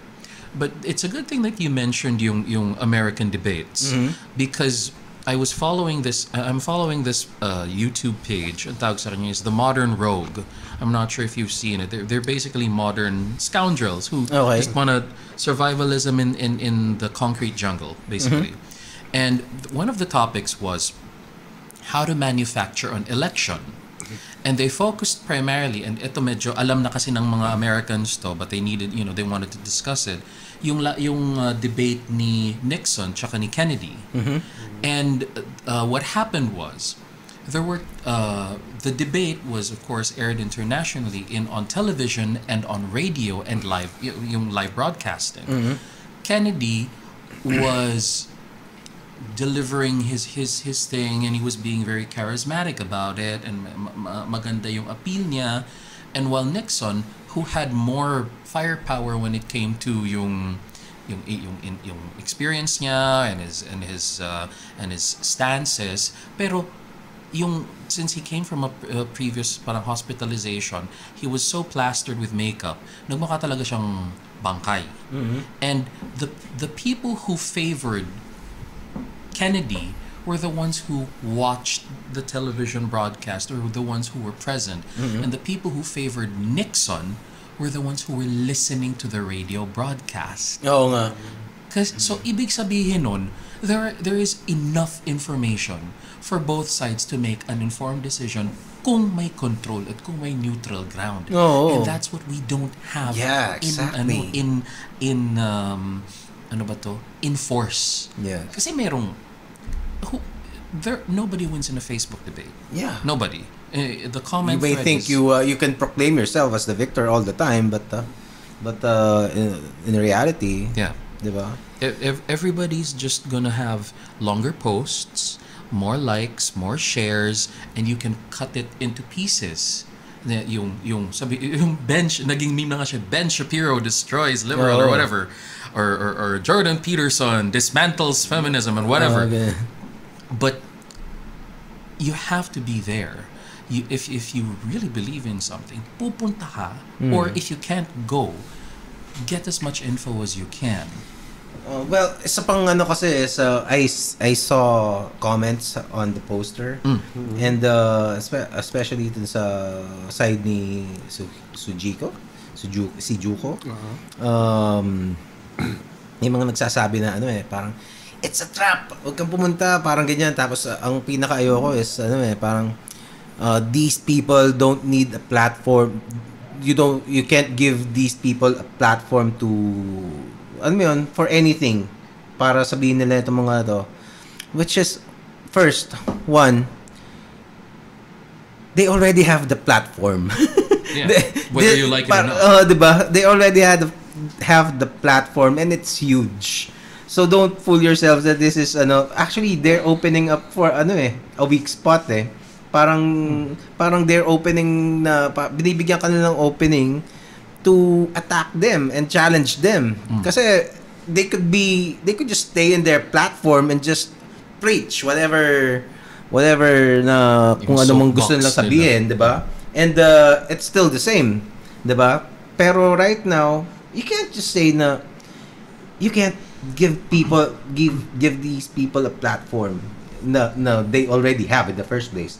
And also that's the first yun ang that's the best way para mag-break down ng ang isang civilized na society if you remove discourse, 'di ba? Kasi kahit 'di ba, whatever happens to the parang I may not agree to what you're saying but I'm gonna fight till the death for you to be able to say it, diba? So, yun yung at saka it's never maganda na it will never lead to anything good if you just form a caricature of your intellectual opponents as mindless, horrible, evil people. Although sometimes there are people who tend to yes that energy. Pero kahit ako until recently yun din iniisip ko until I've realized I've followed politics in the US na parang shit, all of this kasi hindi sila they just painted the other side as evil people. And the parang it's the same mistake, it's just a different context because over here mas pronounced talaga yung mga activities doon kasi medyo discreet pa dito kasi. Pero the thing is whether you're pro-government here or not, a lot of these people, of course there are trolls, there are paid trolls who are just alam mo yun, hindi talaga being disingenuous of what they really feel. Pero many of these people are also, alam mo yun, in a way, patriots who just think differently than you. And they think they're convinced on the ideology and the practices that the government, this administration is alam mo yun, ginagawa. Pero in their minds they're just and a lot of them are also smart which is sometimes yun ang kung if you're heavily against dun sa mga sinasabi is the most yung pinaka frustrating you should know better. Parang ganun, di ba? So ewan it's pero sana magkaroon ng discussion, magkaharap talaga na hindi kasi yung ibang naging parang yung debate ni Erap tsaka ni Mayor Lim dati, iiyak na yan diba? Ano ang nangyayari doon? Naging schoolyard bullying bigla yung inaasahan mo dapat na actual political debate. Parang nag-asaran lang diba? So walang hindi issues ang pinag-usapan nila. Hindi stands on policy or whatever. Personalities lang talaga. Oh, 'di ba? Parang the goal is just to piss off and alam mo yun? Yeah. Pikon talo. Oh, ganun. Gitlaan. Naging gitlaan siya bigla. And Filipinos are smarter than they're given credit for. Of course. Yeah. Of course. Even the poor people can be smart if you just allow them to be smart. Well, if you talk to them intelligently and respect that you can. I have talked to taxi drivers. Yeah. And parang at first yung exchanges, you would think this man is a simpleton. Pero when you probe kung yung mga sinasabi niya, bakit mo nasabi yan? There's a way of thinking na and if you give them new ideas, tinatanggap nila eh. Yeah. So it's Ayun, kasi yun nga yung nag-experience ko no, sa master's thesis ko eh. Yung nakipag-usap nga ako sa mga farmers, kung ba, doon mo talaga malaman talaga, mas marami talaga silang alam. Well, this is sa part ko syempre, sa farming, tsaka nga, meron sa mga bina-voice out na mga na mga topics tsaka mga issues na parang parang kayong unang nakaisip nung gano'n eh. Mga talaga. Kung ba yung mga befriend nga yung mga farmers, mga peasants na Grabe.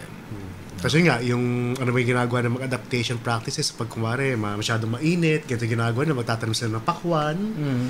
Doon sa mga sides. Oo, tapos kumbaga, yun yung parang pinakamaging refreshments nila. Yung mga ganun ng mga And like I said, there are different forms of intelligences, di ba? So, kung one of the, when I was a kid, taga-probinsyano ako eh. I have a best friend, si Ching, ang nickname niya, Ching. Siya, right now, kasi yung lugar namin is a very rural place. Hindi siya may fourth level municipality, fourth class. So it's not a rich community. So so hindi siya mayaman basically, especially back then, very rural talaga. And I am fortunate enough to have parents working abroad, so medyo mas nabibiyayaan ako financially than my neighbors. And paano ba? So I was able to go to a private school. Pero when we were kids, kasi a few meters from our backyard, gubat na eh. Siguro mga 20 meters from our backyard, gubat na talaga. Wow. Ganon. So, syempre, inevitable, maglalaro kami sa gubat. Di ba? Tapos, I would hang out with with my best friend. Ang dami niyang alam. Pag nandun ako, feeling ko ang bobo ko. Dun sa, di ba? Kahit presumably, I was getting better education. Pero pag nandun kami sa gubat, mamamatay ako pag kung di ko alam kung di ko siya kasama, 'di ba? Di ko alam kung paano ako kakain sa gubat. So it's I don't know. Well, yung term nga nila doon, indigenous knowledge. Kumbaga locally developed yung knowledge, specific to the environment. And this is a kid. Wala namang masyadong nagturo sa kanya. Intuition niya lang na alam mo 'yun. So I respected him greatly for that. Unfortunately, hindi ko alam kung nagamit niya later on now that he's an adult. Pero we hope he's well. Oh, well, he is naman. Okay. He's doing all right, I suppose. Yeah. Tagal din natin, no? 12:23 na. Holy crap. All right. Not bad for a bunch of people talking. Yeah. 3 hours, 23 minutes. So, what else? Let's talk about more of your comics konti. Tapos, before we end this. Ito sa comics yung sa for summer con? Or maybe more about Diwata. Up to you. Well, I guess siguro yung kailangan kasing kuhanin pa yung copies muna ng comics para mapakita. Sige. Go, game. Si Lexter muna tanongin natin. Okay. So, are you now contemplating on making your own podcast? Yeah, I'm actually thinking of it, especially since there's somebody who's in the business, which is you, obviously, who thinks I might have a shot in it. Why not? I can do it. I can still make art, and I can make a podcast with art or whatever. And I think that would be an interesting thing. Malay mo, yun ang magiging gateway sa iba pang mga Yes. artists who need a good platform. Ang advice ko with because there are several people who has approached me. Yeah. Actually binibisita ako dun sa Mucha, dun sa Donuts. Which is very I never expected that.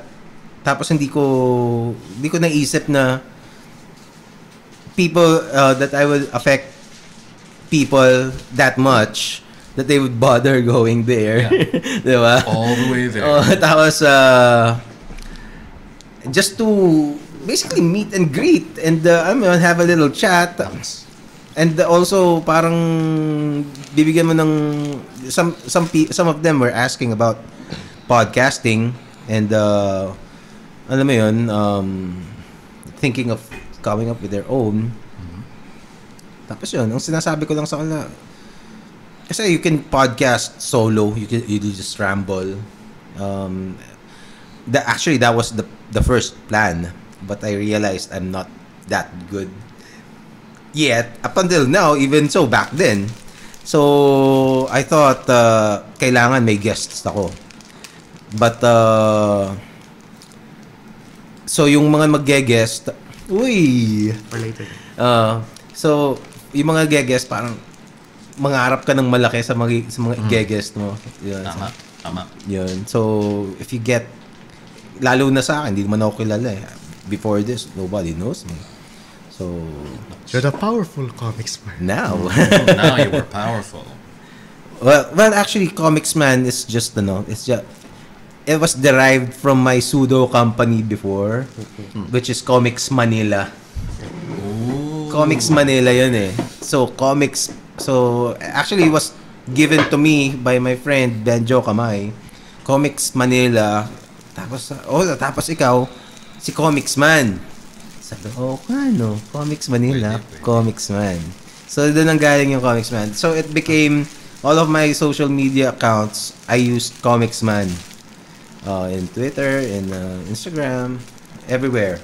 So I thought the powerful Gerald Dorada podcast is a little too long, so I just used Komiksman instead. I'm glad that you didn't just focus on comics purely.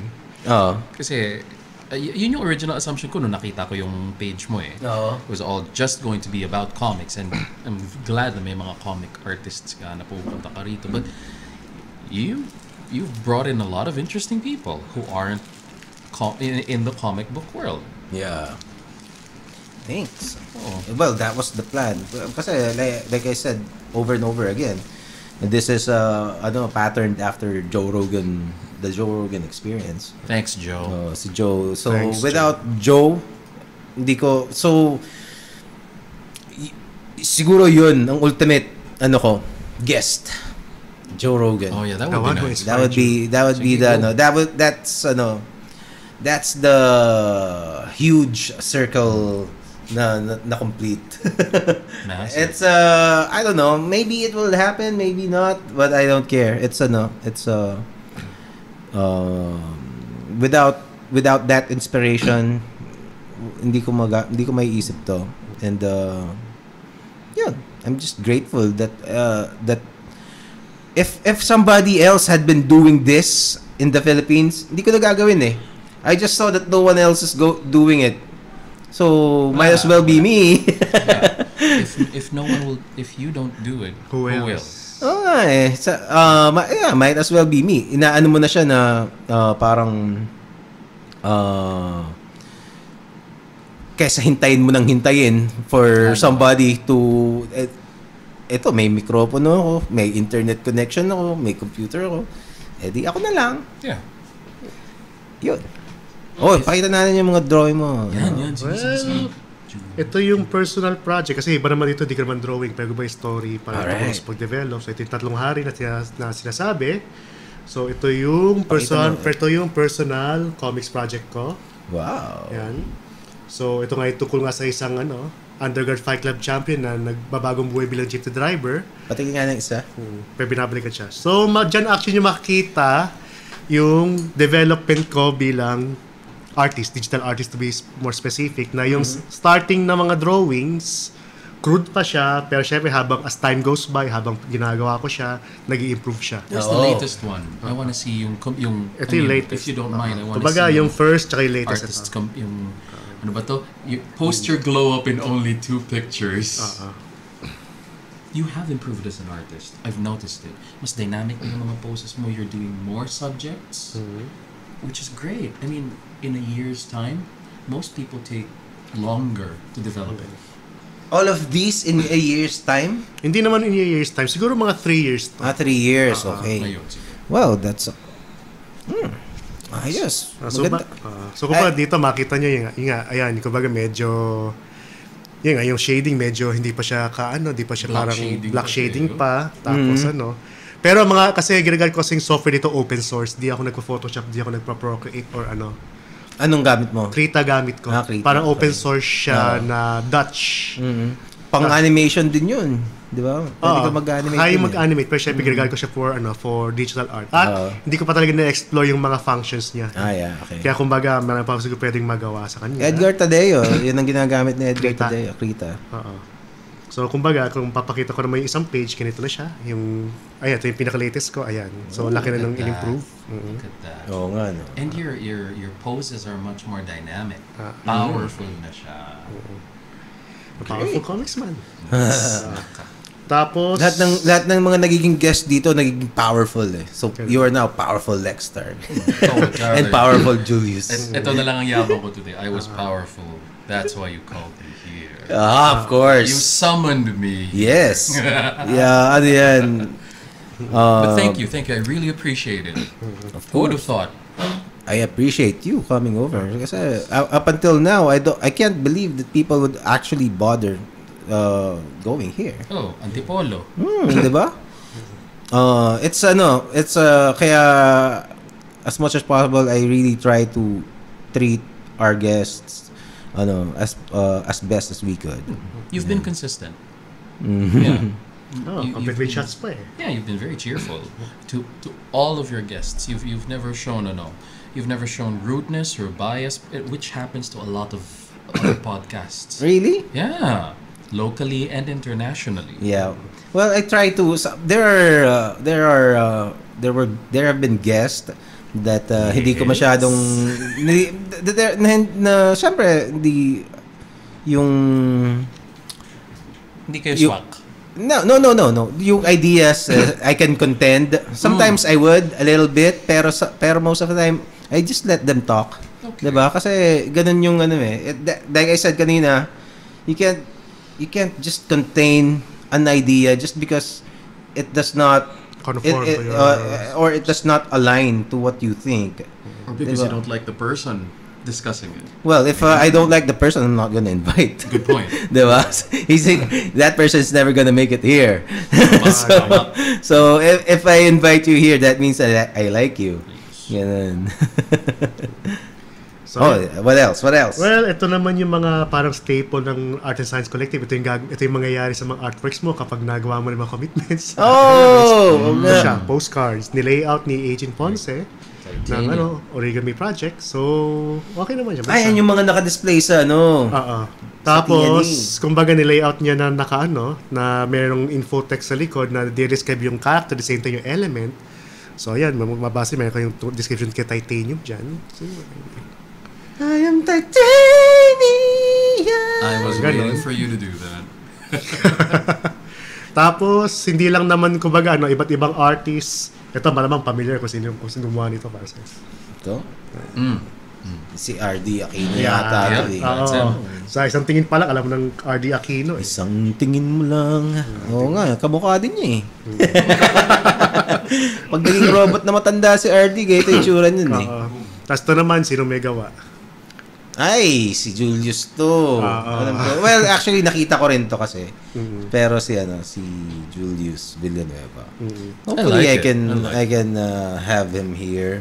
Sana he's not shy, pero Julius, I have my eyes on you. Okay. Hey, Julius is a contemporary of mine back in Manila Bulletin. Tapos speaking nung gawa ni RD na character for Barium.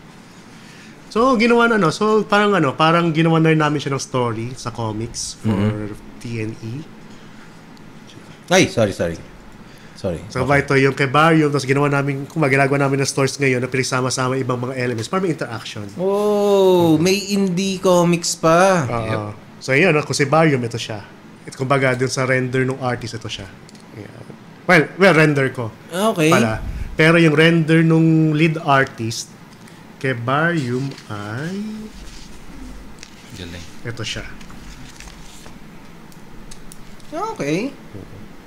Ito. Tapos ito yung render naman sa character ko si Sishum. So, ito. So, kumbaga yung story nito, parang kwento kasi nitong book na to. Parang noong February last year, nag-express yung artist si Jerome, teacher siya sa Jubilee Christian Academy ng Art, na parang gusto niyang gumawa ng steampunk team na comics para ma-expand yung kanyang portfolio. Yung portfolio niya kasi kumbaga gumagawa siya ng classical, mga traditional art. Tapos kumbaga steampunk, syempre hindi mo siya pa siya gano'n kadama. Noong una di ko sineryoso. Kasi out of the air lang naman niya binanggit na parang gusto niyang gumawa. Parang inulit niya nung mga July last year na talagang parang interested na siya gumawa ng steampunk comics. Doon ko nalaman, doon ko naisip na talaga siya, seryoso siya. Ang problema, yung mga characters ko sa TNE, sa Elements, halos puro fantasy. Isa lang yung character ko na steampunk. Tapos hindi naman talaga ako steampunk genre. Kumbaga parang sa akin, hindi ko naman specialty steampunk genre. Mas specialty ko, kumbaga contemporary tsaka fantasy. Oo. So nag-research ako kung paano ba yung mga stories sa steampunk na setting. Tapos nagkonsulta pa ako sa ibang mga ibang mga kakilala kay Sir TJD Macali. Kasi siya yung steampunk aficionado. At binanggit niya, hanapin ko lang si Sishum, yung interesting part nga dun sa saan ba siya? Magbabalik po kami pagkatapos ng ilang paalaala. Anong paalaala? Ito. Like and share the powerful comics. Pinakita ko to kay Sir TJ, kay si Sishum. Tapos kung ba, parang sinis ko steampunk na character. Anong sinabi niya sa akin, hindi siya mukhang steampunky. Mas mukha raw siyang diesel punky. Diesel punk? Meron pala noon, diesel punk. Parang gano'n, kumbaga parang yung technology, kumbaga parang yung character niya, yung alam mo yung mga art deco, yung mga roaring 20s, kumbaga parang diesel punk yun. Okay. So parang ang naging suggestion, since si Barium, yung pinakita ko kanina, steampunky, tapos si Sishum ay diesel punky, ba't hindi namin gawing timeline ay transition period between steam to diesel technology? Okay. So, kumbaga, doon na nabuo yung ibang mga ideas. Not to mention, ginawa ni Jerome kay Polonium ay isang revolutionary. Kasi nga, si Marie Curie nga kasi, kumbaga, kaya pinangalanan ng polonium yung element para ipaalala sa mga tao na there was a Poland. By the time kasi pinagatian siya ng 3 empires.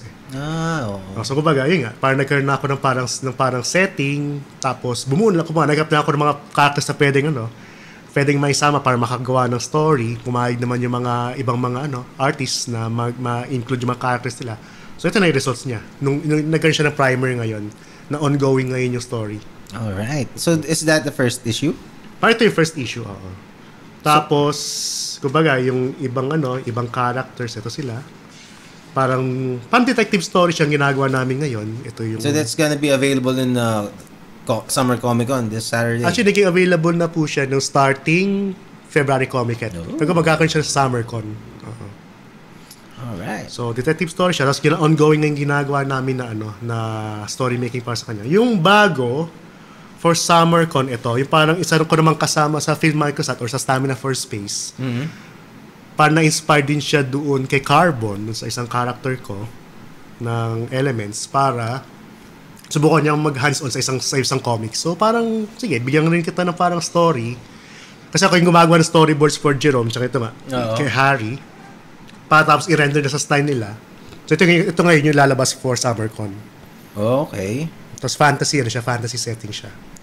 Yan pa rin ba yung character ni Hindi, iba na to. Iba na yan, okay. Iba na to. Sa isang kasama ko rin sa Film Microsat dati yung gumawa ng character. So makita nyo, ito yung drawing ko nung character. Kasi kumbaga parang hindi niya naihabol pa yung cover. So ako muna gumawa ng temporary cover. Pero yung render nung artist dun sa character sa ito. Kasi bagay nga, tinabayan namin na sila yung styles eh. Styles nila, ayan siya.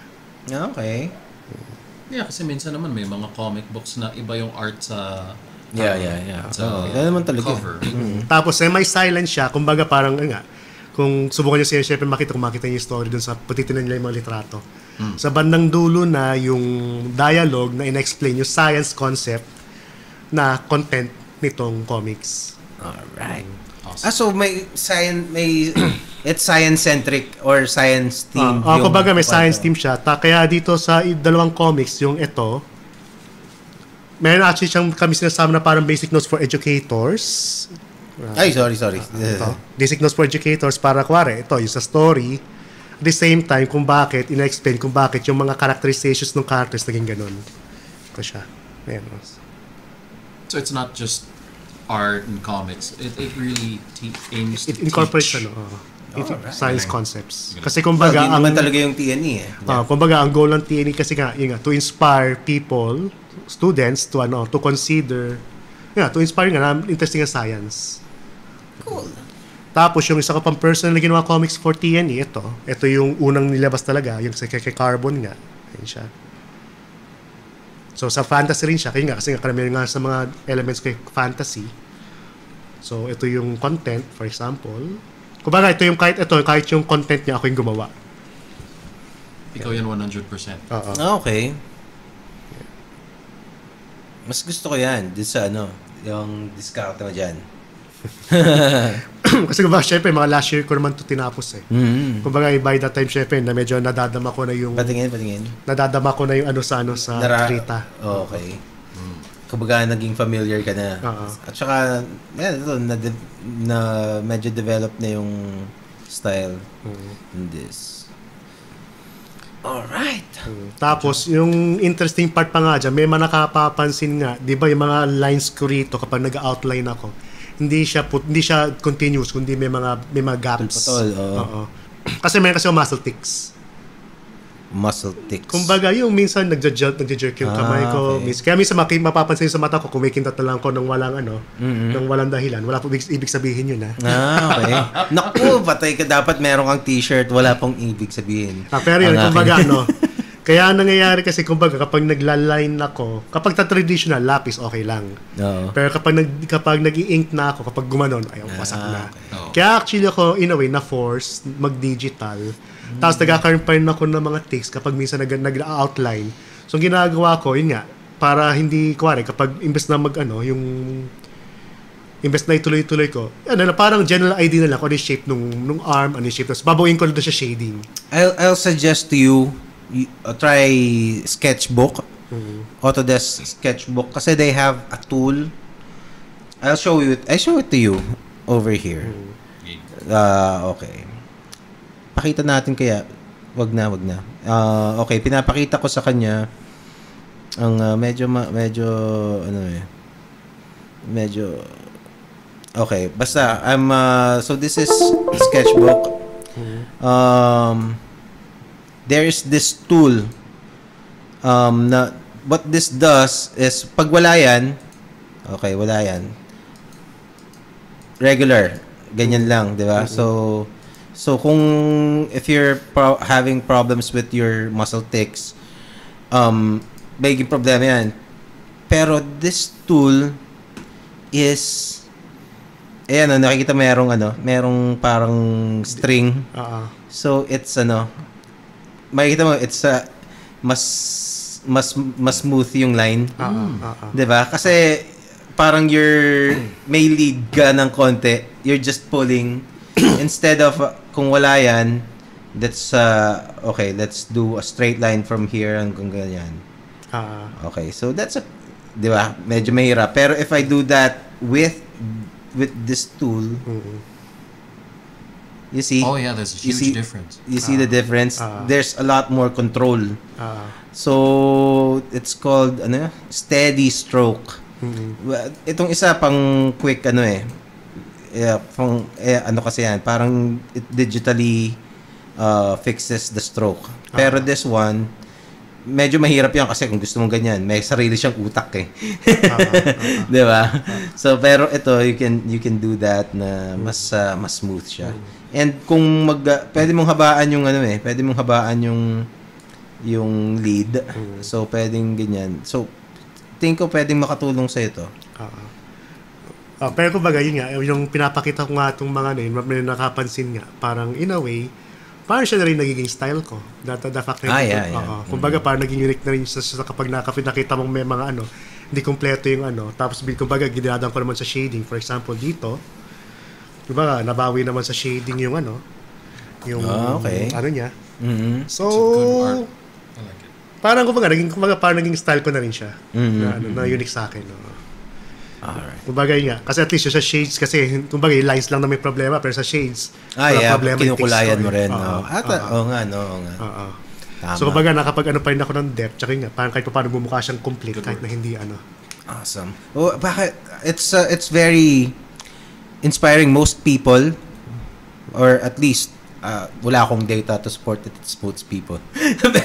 pero there are people who would be discouraged in pursuing creating art if they have that, alam mo yun, ano bang tawag dun? Is it? I guess movement disorders.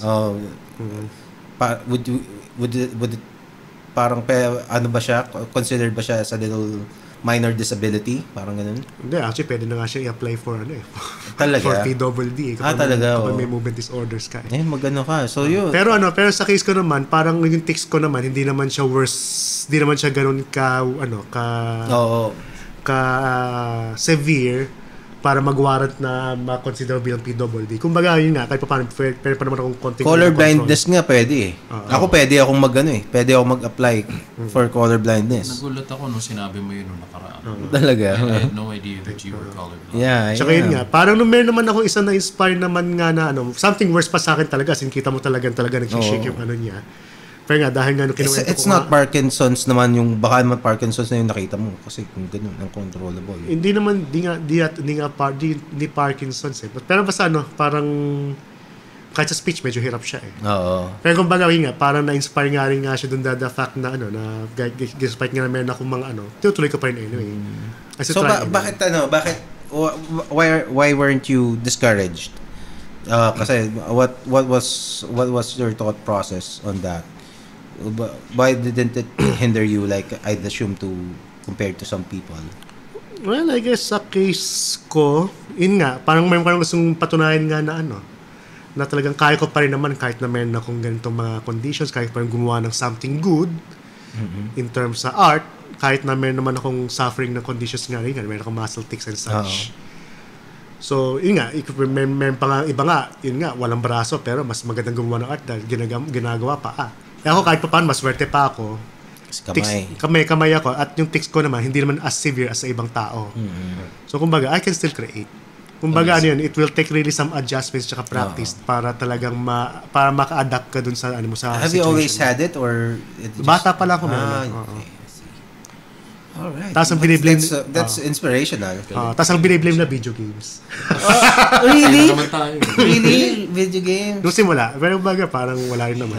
No, I don't think so, no. Since kasi parang dun sa mga light na malapit kang mag-video game. Hindi, kaya pinagbawal na mag-video game nun Talaga? Dahil nga lumalala nga yung ko. Pero, Because you were twitchy. Ikaw pala yung original na Twitcher. joke lang. You were twitching before Twitch was a thing. Sorry. Joke lang. Anyway, so yun. What else? That's like I said, it's inspiring. 'Di ba? And naisip ko lang kanina yung meron akong nakitang artist na nagka-Parkinson's naman siya. What he did, realism yung style niya eh. So it was very hard, very frustrating for him. But what he did is he went large scale. So naging murals yung niya. So yung realism na achieve niya pa rin. Kasi large na yung eh. Yeah, When you go far enough, it becomes realistic. Realistic. Galing. Yun. So a disability is not an imposition. Yes. How about you? Let's end this soon. Oh, sige. It's Just me. 3:49 Oh, hanggang 4 hours lang ang ang live stream ng Facebook. So we need to end before 4 hours. Well, I'd like to announce my workshop ako on the 27th. I think that's a Saturday of April. If you guys feel like art has saved your life and if you want to move forward, kung gusto nyong bumawi dun sa mga months or years na hindi kayo nakapag-art, punta kayo. It's only 600 pesos. Bring your own stuff. I may even share some of my art supplies with you for the day. Magkita tayo sa SM Cherry. Malapit sa may sa may bahay namin. I already have an event page nandun na sa Hangman Paintings, sa Facebook. Nandun na siya. It's already linked na rin sa Instagram ko. If art's done this much for me, I mean, I'm a living testament to the power of art. Siyempre, and God's given me an opportunity to make a difference with myself and with other people. Yeah. You can do it too. May according to a local poet, I just forget his name, marunong magbayad ang sining. Kailangan mo lang kumapit. That's beautiful. Yeah. If I remember the artist, I will send you the link. It's a Tulan. Okay. Here you go. Thank you very much for having us here. Awesome. You're Thank amazing. you. You are powerful. Thank you. You guys are powerful. And hopefully I can invite you back. Sige ba? Kasi we can do this regularly. Whenever, diba? Whenever... Tabo at timba. Ikaw, taga-ano ka lang. Taga-feel ko ka lang. Ay, bakit ko sinabi? Okay, pero basta, yun, I appreciate you guys coming over. Awesome. And Thank you. looking forward to more of this and a friendship that we created right now. Of course. Awesome. Thank you. Yun! Nice. Okay na? Yay! Okay tayo. Powerful Komiksman Podcast. Teka, nasa yung end credits. That's last wave, guys. Wave. Woo!